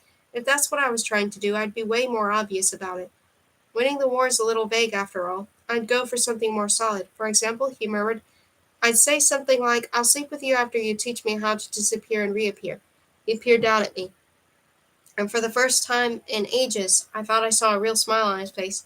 Is that a promise? Because with that kind of motivation, I'm certain we could have it down by the next sunset. You're ridiculous, I said, but if you're offering. He immediately sat up and smoothed his shirt. There must be somewhere in this place we can practice without getting scolded. I started to suggest returning to the underworld, but we were as trapped here as I'd been on the island. If we left Olympus for any reason, it would only be a matter of time before Calliope and Cronus discovered Henry was alive. We'd gotten lucky in Africa and Greece, and we couldn't afford to risk it a second time. Do you think we'll ever see him again? I said, and Henry's smile faded. Milo, he said, and I nodded. Yes, we'll see him any time you want. You know what I mean. He drew me toward him again, his arms tightening around me. I'd been an idiot to ever think he didn't love me just because he didn't say it. He told me 100 times a day without having to utter a word. I promised you we would find a way to get him back, and we will, whatever it takes. Except you dying, I said firmly, wrapping my fingers around the hem of his black shirt. I mean it. Henry kissed my forehead. So you were allowed to offer yourself to Cronus for all eternity to get Milo out of there, but I am not allowed to offer my life to do the same? I'd still be alive, I said, and I'd find a way out of there eventually. I admire your bravery, but James is right. You must find a solution to this martyr complex of yours. I gave him a half-hearted glare. You weren't complaining when my martyr complex gave you a second chance. But the time has come to fight not just for the lives of those you love, but your own as well, he said. If only so you did not hurt those same people by leaving them the way you're so afraid they will leave you. That wasn't fair, and he knew it. If someone had to die, I would much rather it was me than suffer that kind of loss. Henry, my mother, Milo, I couldn't come out of that and still be me. I'll do my best, I said. Promise me. But I couldn't, and neither could he. We both We would both do what we had to in order to protect each other, and no promise in the world could stop either of us. By the time Olympus once again hovered over Greece and the council departed for another minutes-long battle against Cronus, I managed to disappear from one side of the throne room and reappear on the other. With the amount of concentration it took, I had no chance to worry about my mother and the rest of the council, and I was too frazzled to be annoyed that this must have been Henry's plan all along. "Why didn't you teach me this sooner?" I said, pulling my hair into a ponytail. "This would have come in handy 9 months ago, you know. It didn't take any physical exertion at all, and the amount of willpower it required made me dizzy every time I crossed the room." How did Henry travel through the entire underworld like this? "We did not have the opportunity," he said. "Now try to go into the bedroom. I will meet you there." I gave him a look. "I told you, I don't want to do that until—" "Is that all you think about?" he said with a faint smile before disappearing, and I huffed, completely unfair. Closing my eyes, I focused on the air around me. In the throne room, it was still and warm, but not unbearable. Slowly, agonizingly so, I pieced together an image of the bedroom in my mind. The plain bed, the dresser, the closet, the white door, the sunset floor, and the sky-blue ceiling, exactly like the throne room. Gathering myself together, feeling every inch of my body from the tip of my nose to the bottom of my heels, I exhaled. Then I opened my eyes. "Very good," said Henry, standing dangerously close to me. "You were faster that time. Less than 30 seconds." It was difficult to take a compliment from someone who could do it in the blink of an eye. "What if we appear in the same place?" "That will not happen," said Henry. "The laws of the universe won't allow it." "Oh, well, that was good to know." I leaned up against the bedpost and stuck my hands in my pockets. "Once I have this down, could you teach me how to fight?" "It takes centuries to learn how to fight the way that would make any difference in battles," he said. Darn, so James hadn't been lying. "This learning how to travel is your best bet." "How can this help?" I said, and he shrugged. "Any number of ways, really. Never underestimate the value of being able to be wherever you'd like with a single thought. That, coupled with your visions, well, you could be a very formidable opponent indeed." "You're just saying that to try and make me feel better." "Perhaps," he allowed with a smile, "but it doesn't make it any less true. Now, before you get the wrong idea of me, I will meet you back in the throne room." Once again he disappeared, and I sighed. If I were still mortal, I was sure I'd have a raging headache by now. Closing my eyes, I repeated the process, this time trying to focus faster and shave a second or two off my time. I had to get better, and I only had so much time to learn how. I reappeared in the throne room 22 seconds later and grinned. "Next time we play tag, I get to be it," I said, and my eyes fluttered open. Walter stood 2 inches from me, so close my nose was nearly pressed against his chest. "While it is admirable that you have found the time to play games during such a troubling period, I must ask that you take your seat now." I stumbled back a step and hit someone else, James. He set his hand on my shoulder to steady me. "We're back," he said. "Hadn't guessed," I mumbled before shuffling over to my throne. Henry stood beside his, and he extended his hand. I took it. The rest of the council each stood by theirs as well, and I did a quick mental count. They all looked worn down. My mother's skin was sickeningly pale, a painful reminder of her last few days back in Eden, but everyone had returned. No one spoke. Their expressions ranged from deep sadness to inexplicable rage, and it took everything I had not to sink into a vision and make sure Milo was all right. "What happened?" I said shakily, too scared to wait for Walter to speak first. "Cronus's reach is extending. He sent out another tidal wave," said Walter. "Alexandria is all but gone, but Cairo is half drowned." But I tried to picture a map of Egypt. It had been forever since I'd seen one. "Cairo isn't on the coast, with the power of a Titan behind it. There was nothing to stop the wave from reaching so far inland," said Philip, and he took a great shuddering breath. "I am sorry, I've done everything I can to counter him, but—" "There's only so much you can do," said Sophia gently, her eyes rimmed with red. "No one blames you, Philip." From the way he bowed his head, it was obvious Philip blamed himself. I shoved my shaking hands between my knees. 2 cities this time, and everything in between. "How many casualties?" I said. "Millions," said Walter, "several times the amount of destruction in Athens." And the air left my lungs. Why hadn't they taken Cronus's deal? Maybe it only been worth a little more time to prepare, but that was still something. Cronus was escaping with or without their permission, and it wouldn't be long before he devastated Europe and Africa. And then where would he hit? Asia, Australia, North and South America? How long would it take him to destroy everything? At least Calliope attacked me for a reason, but Cronus... Was he doing this just to hurt the council, to prove he was stronger and there was nothing they could do to stop him? They already knew that, even if Walter was too pig-headed to admit that he wasn't the biggest, baddest, in the universe. I opened my mouth to demand that Walter do something. Anything, I didn't care so long as it stopped the attack.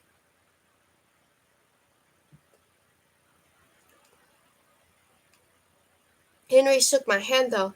Sorry, took my hand though, stroking my knuckle with the pad of his thumb, and I fell silent.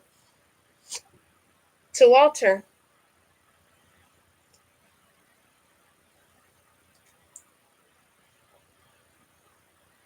I wasn't anything more than an incompetent pest.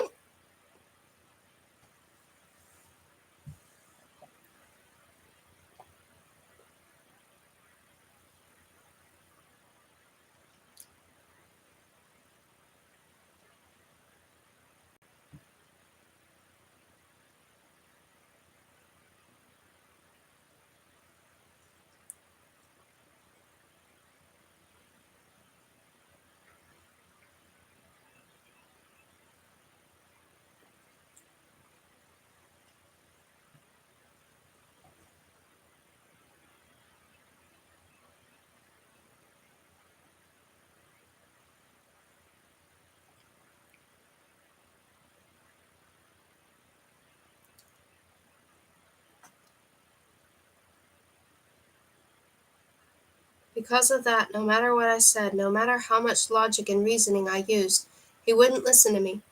None of them except my mother, James, and Henry would, and the council couldn't afford to be any more divided than it already was. Kate, you may go, said Walter, and I left the throne room without protest. I might have been young and inexperienced, but that didn't make me an idiot. And if they wouldn't fix it, then I would. Shadows danced on the walls of Milo's nursery as it materialized around me, and Cronus hovered over his cradle. He looked paler than usual, but his eyes swirled with fog, and a faint aura of power surrounded him. I've been waiting for you. He set a hand on my lower back, and I recoiled. You're a monster, I snarled, reaching into the cradle for my son. Do you realize how many people you've just... As always, my hand met empty air, but this time it was different.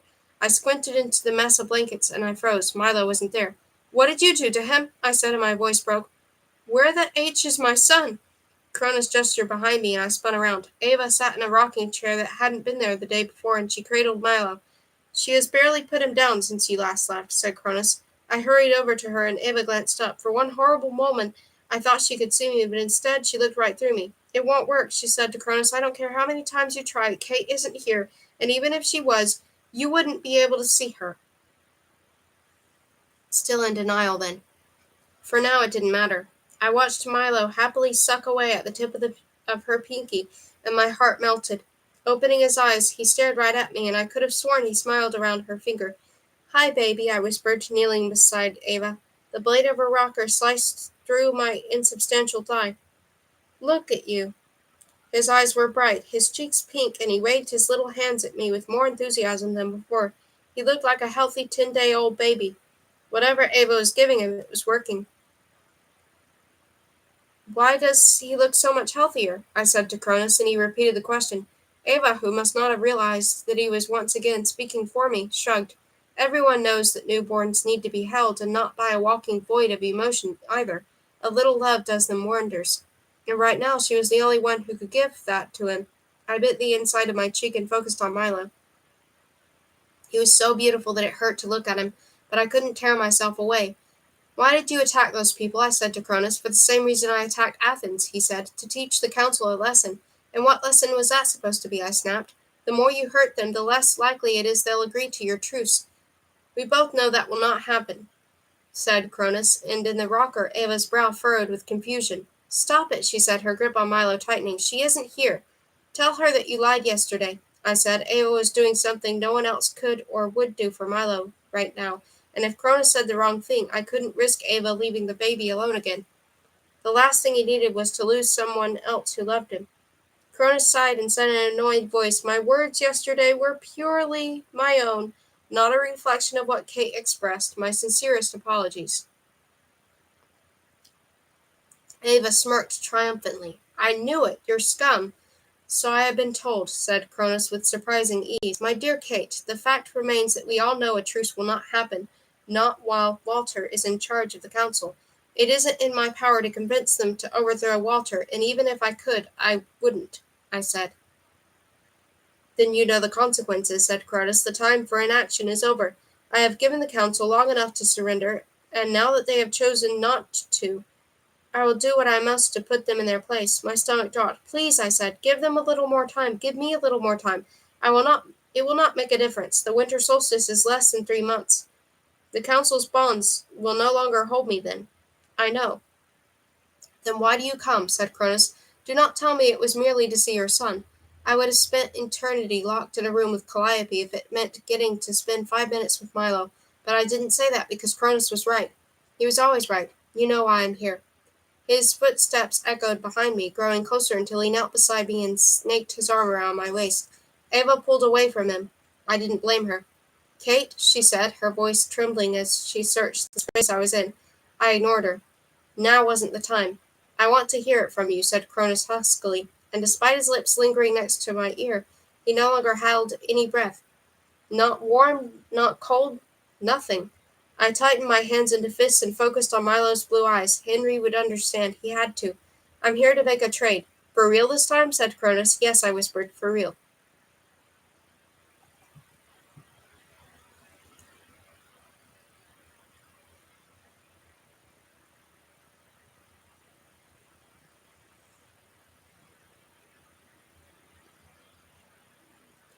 Chapter 11. Horizon. Cronus gave me 7 days with Henry and my mother before he would attack again. It wasn't out of the kindness of his heart. I had no way of reaching the island on my own yet, and I couldn't ask anyone to go with me. Besides, the more people I involved, the bigger chance I had of getting back to Henry. So I had to learn how to get there myself. I could barely travel across the room without Henry's help. Learning how to cross half an ocean in a week seemed impossible, but I had to. As my mind returned to Olympus, I grew aware of two things. First, I was crying, and second, Henry lay beside me, his eyes locked on mine.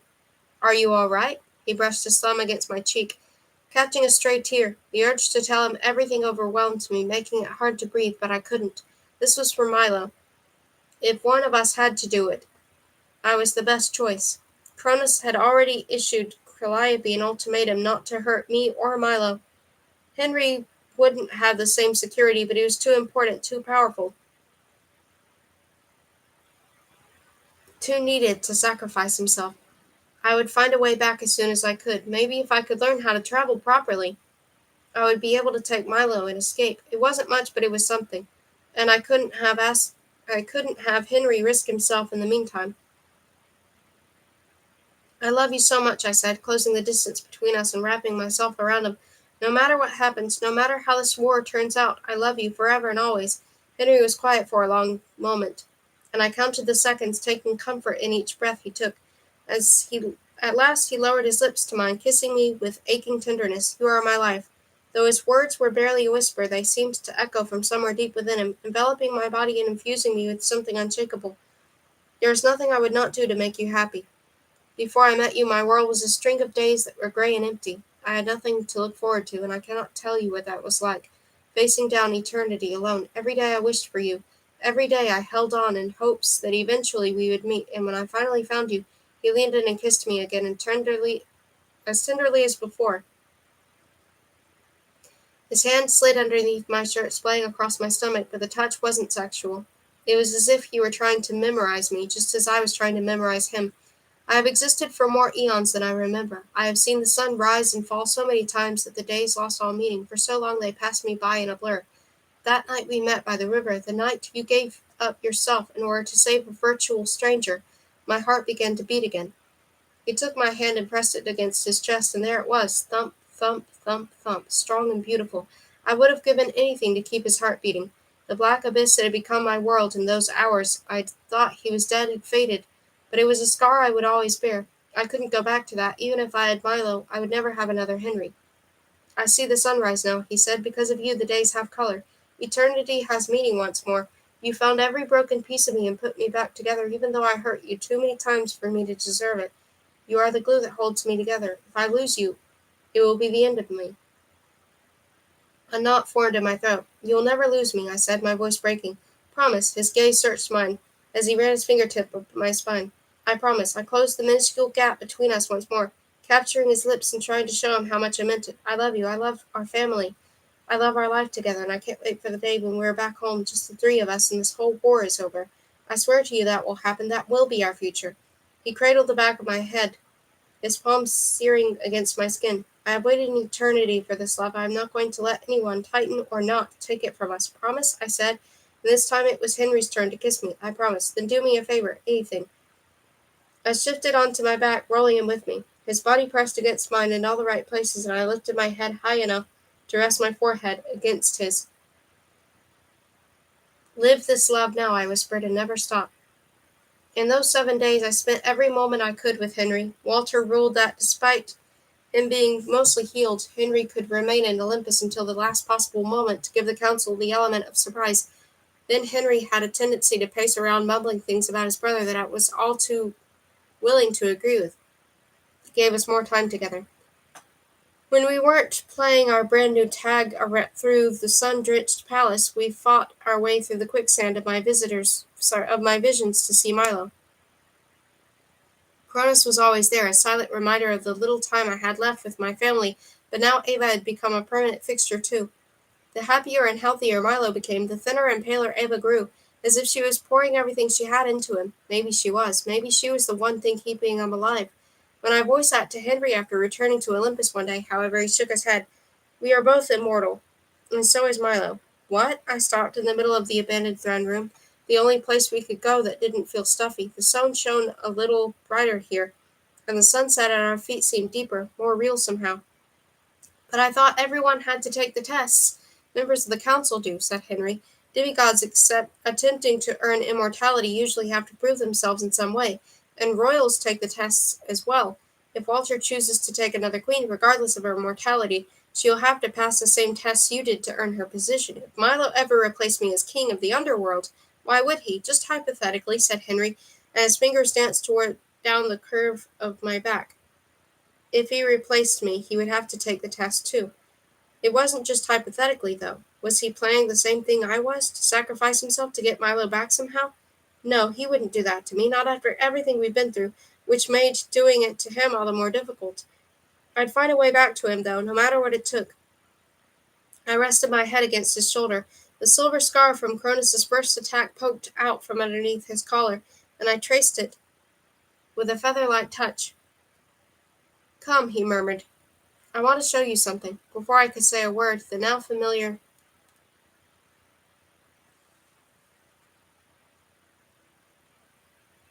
feeling of disappearing washed over me, and the throne room faded. However, a similar room replaced it, with sky that stretched out endlessly before us. There was something different about this, though. Before, it had been easy to tell the difference between the ceiling and the floor, but in here they blended together as if they were the real thing, unless I blinked. It was the real thing. I am not supposed to bring you here, or even be here myself, admitted Henry. This is the balcony outside Walter's private quarters. It's the pinnacle of his domain, and he is very protective of it. But there is nothing more beautiful in the world, and I wanted you to see it.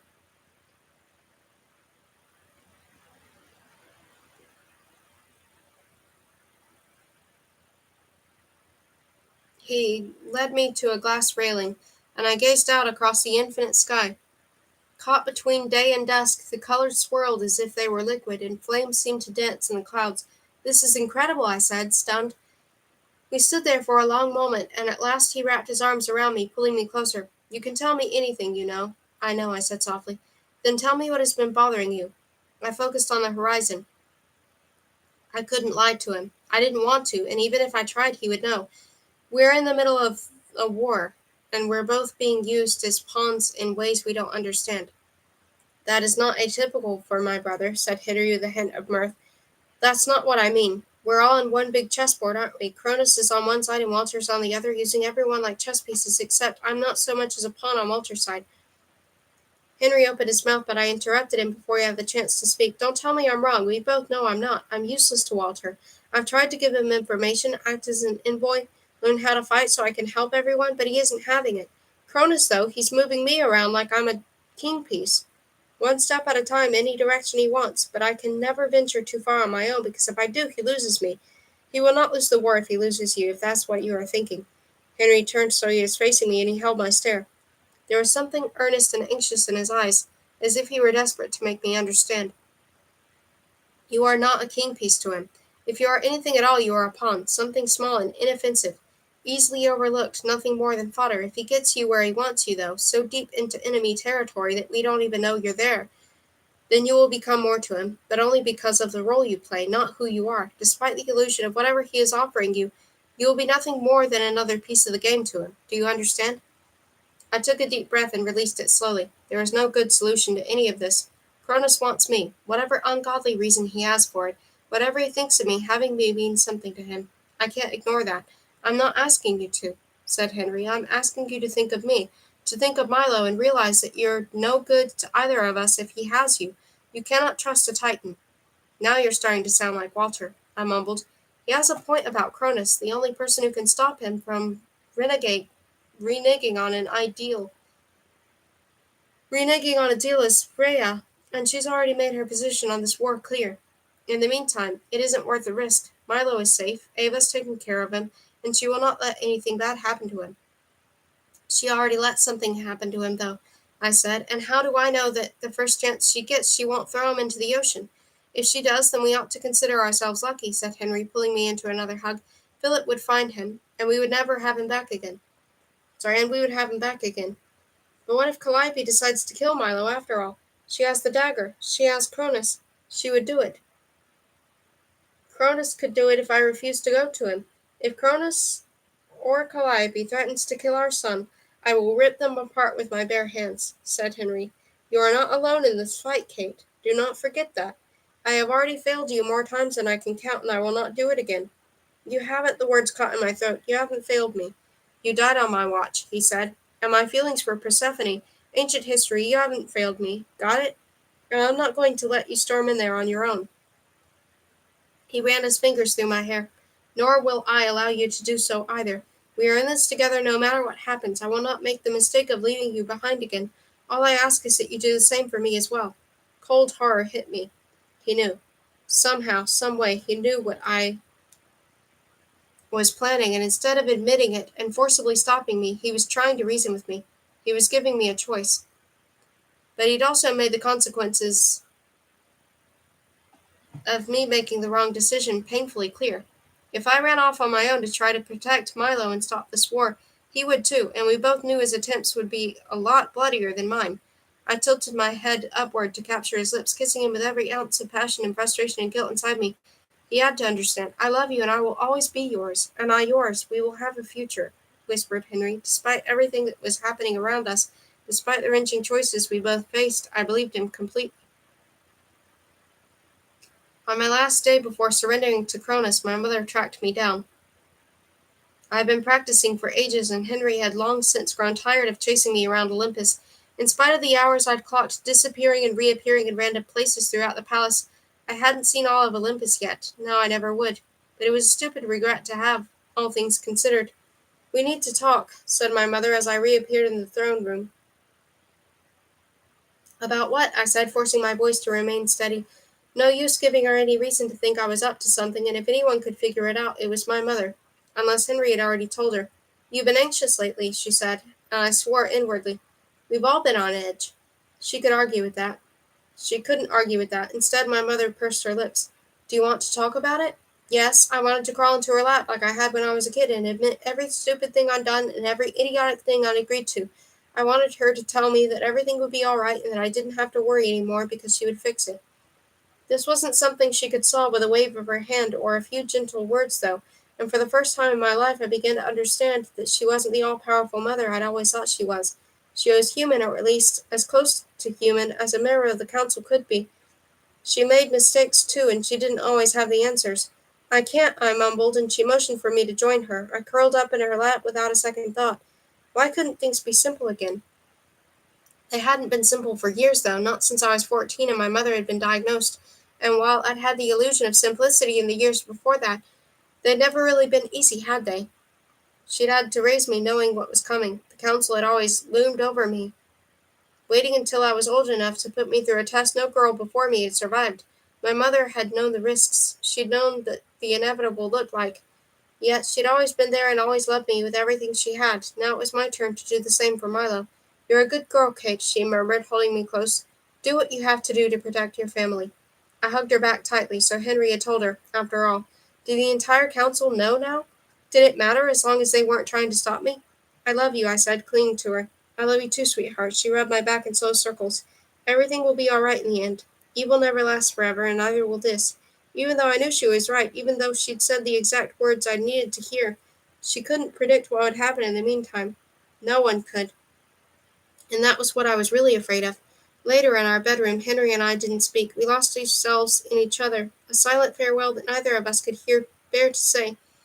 If I hadn't been certain before, I was now. He was letting me go, and it would only be a matter of time before I discovered the price we would both have to pay for it. As my time dwindled to less than half an hour before I was due to surrender to Cronus, I still couldn't bring myself to say goodbye. I waited until Henry's chest rose and fell in the steady rhythm of sleep, but he didn't fool me. He was awake, and I gave us both one last moment of pretending and slipped away in silence. James was waiting for me in the hallway leading up against the wall with a scowl on his face. "Going somewhere?" I paused.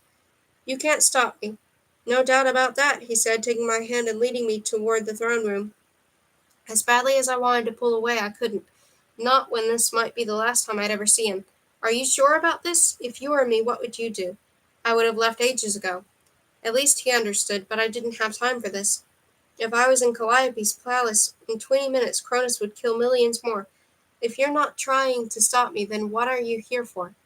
"Everyone gets a goodbye except me," he said, and I hugged him around the middle.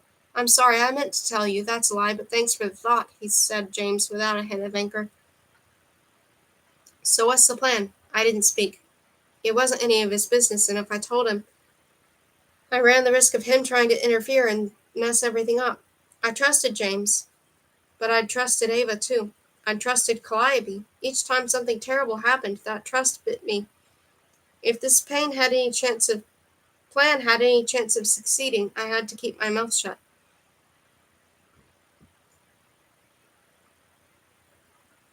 James didn't press the issue until we reached the empty throne room. Stopping in the center, he searched my face for something he obviously couldn't find. "You can trust me," he said. "I want to help." "The moment I tell you you're going to do everything in your power to stop me," I said without anger or accusation. It was the truth, and we both knew it. "I swear I'll only help," he said, tracing an X over his chest. "Cross my heart, word of honor." "Stick a needle," he grimaced. "Actually, no, not that last part. Doesn't even rhyme properly." I punched him lightly in the arm. "And how do you plan on helping?" "By running to Walter and telling him everything so he can stop me?" James scoffed. "Is that what you think of me? You're sneaking away to live in sin with a mass murderer, and I'm the bad guy here?" Any small amount of amusement I managed to those few minutes with him evaporated. "You know I don't have a choice." "You do have a choice," he countered.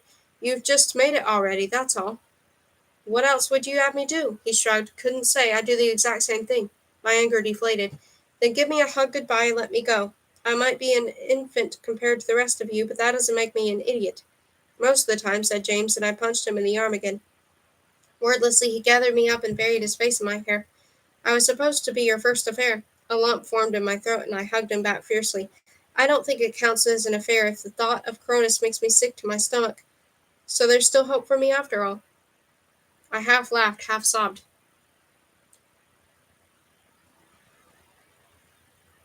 "You're a donkey. Runs in the family." He let me go. "Be safe, Kate. I mean it. If you die, Henry will tear the entire world apart with his bare hands." I said. "Yeah, I know. Believe it or not, I really want me to stay alive, too." Despite all evidence to the contrary, he smiled faintly, and I touched his elbow. "Do me a favor. Find someone for you, okay? Not a fling or a mortal to marry for 50 years before she dies, but someone to really settle down with. You're what, several thousand years old? Don't you think it's time?" His smile faltered for a split second. "I would have settled down with you, but then you had to go and marry my uncle. You're a little heartbreaker, you know." I rolled my eyes. "You're terrible. I mean it. You deserve someone who isn't already taken. Go out and find her, or him. Just find someone." I drew myself up to my full height. "I'm going to be mad at you until you do." "It took Henry 1,000 years to find you," said James. "You think you could really be mad at me for that long?" "Henry doesn't go out much. You do." I kissed his cheek. "I'm serious. There has to be a minor goddess out there somewhere who is absolutely head over heels for you. Who I haven't already deflowered? Ow. James rubbed his shoulder, where I had punched him a third time. You're awfully violent today. You're awfully crass. He captured me in another hug. Too bad you didn't have a daughter. If I had, I'd have told her to stay the H away from you. Even as a newborn? You can never start too early. Kissing the top of my head, he slid his hand into mine. Fair enough. Now what do you say to getting out of here? We were back to that again. I sighed. I don't need your help, James. I'm fine on my own. I've got that all figured out. Do you now? He said, eyebrow raised. Then tell me, how do you plan on getting off Olympus? By taking the stairs? I hesitated. Can I? This isn't a Led Zeppelin song, sweetheart. There are no stairways to heaven. He gestured to the sunset floor. Walter has his place locked down right now, which means there's only way out of here.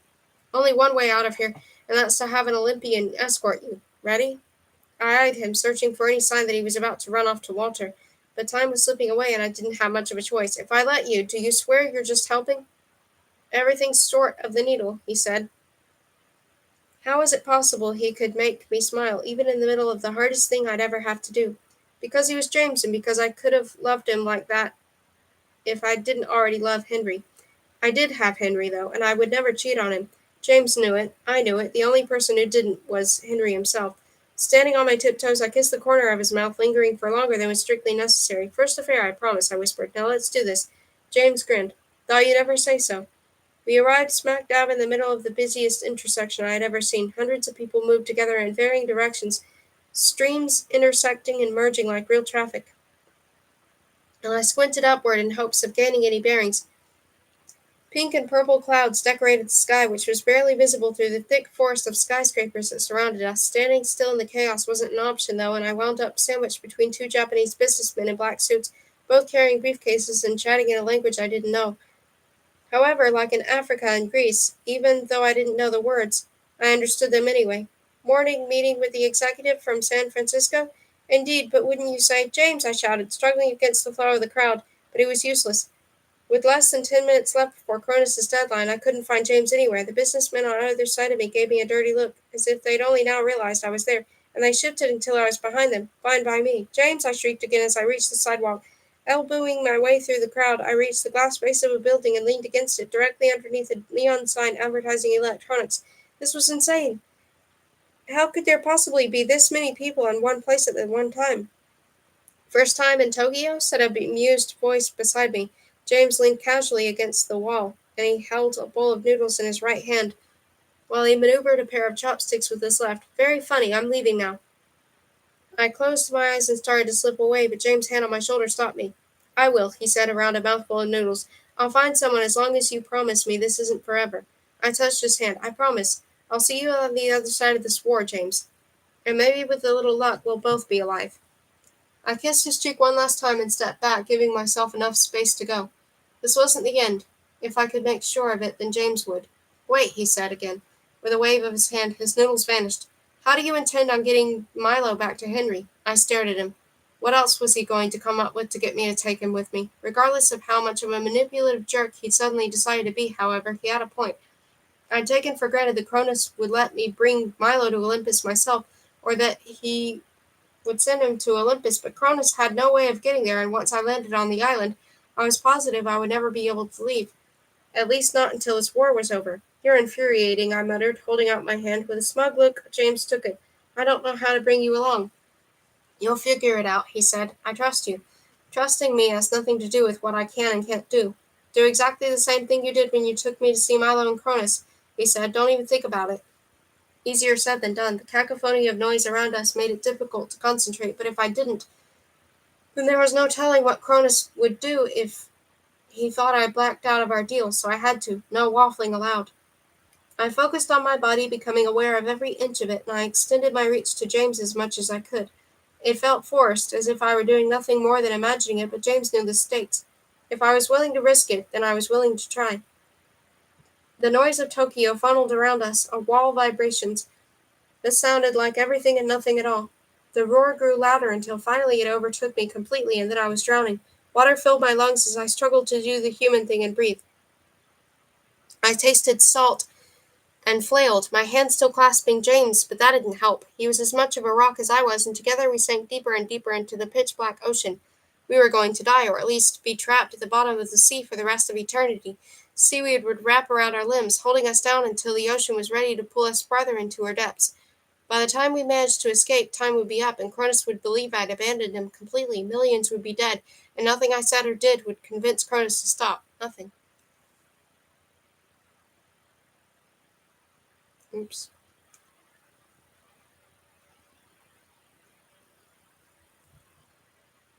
Okay. So I'll read more in a little while.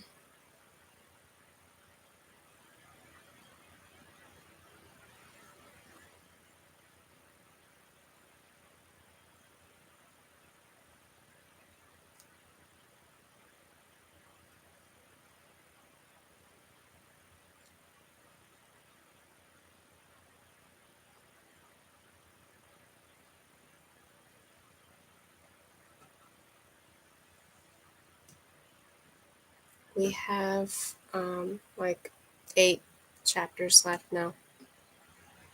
Thank you for listening. I'll read more later on. Goodbye for now.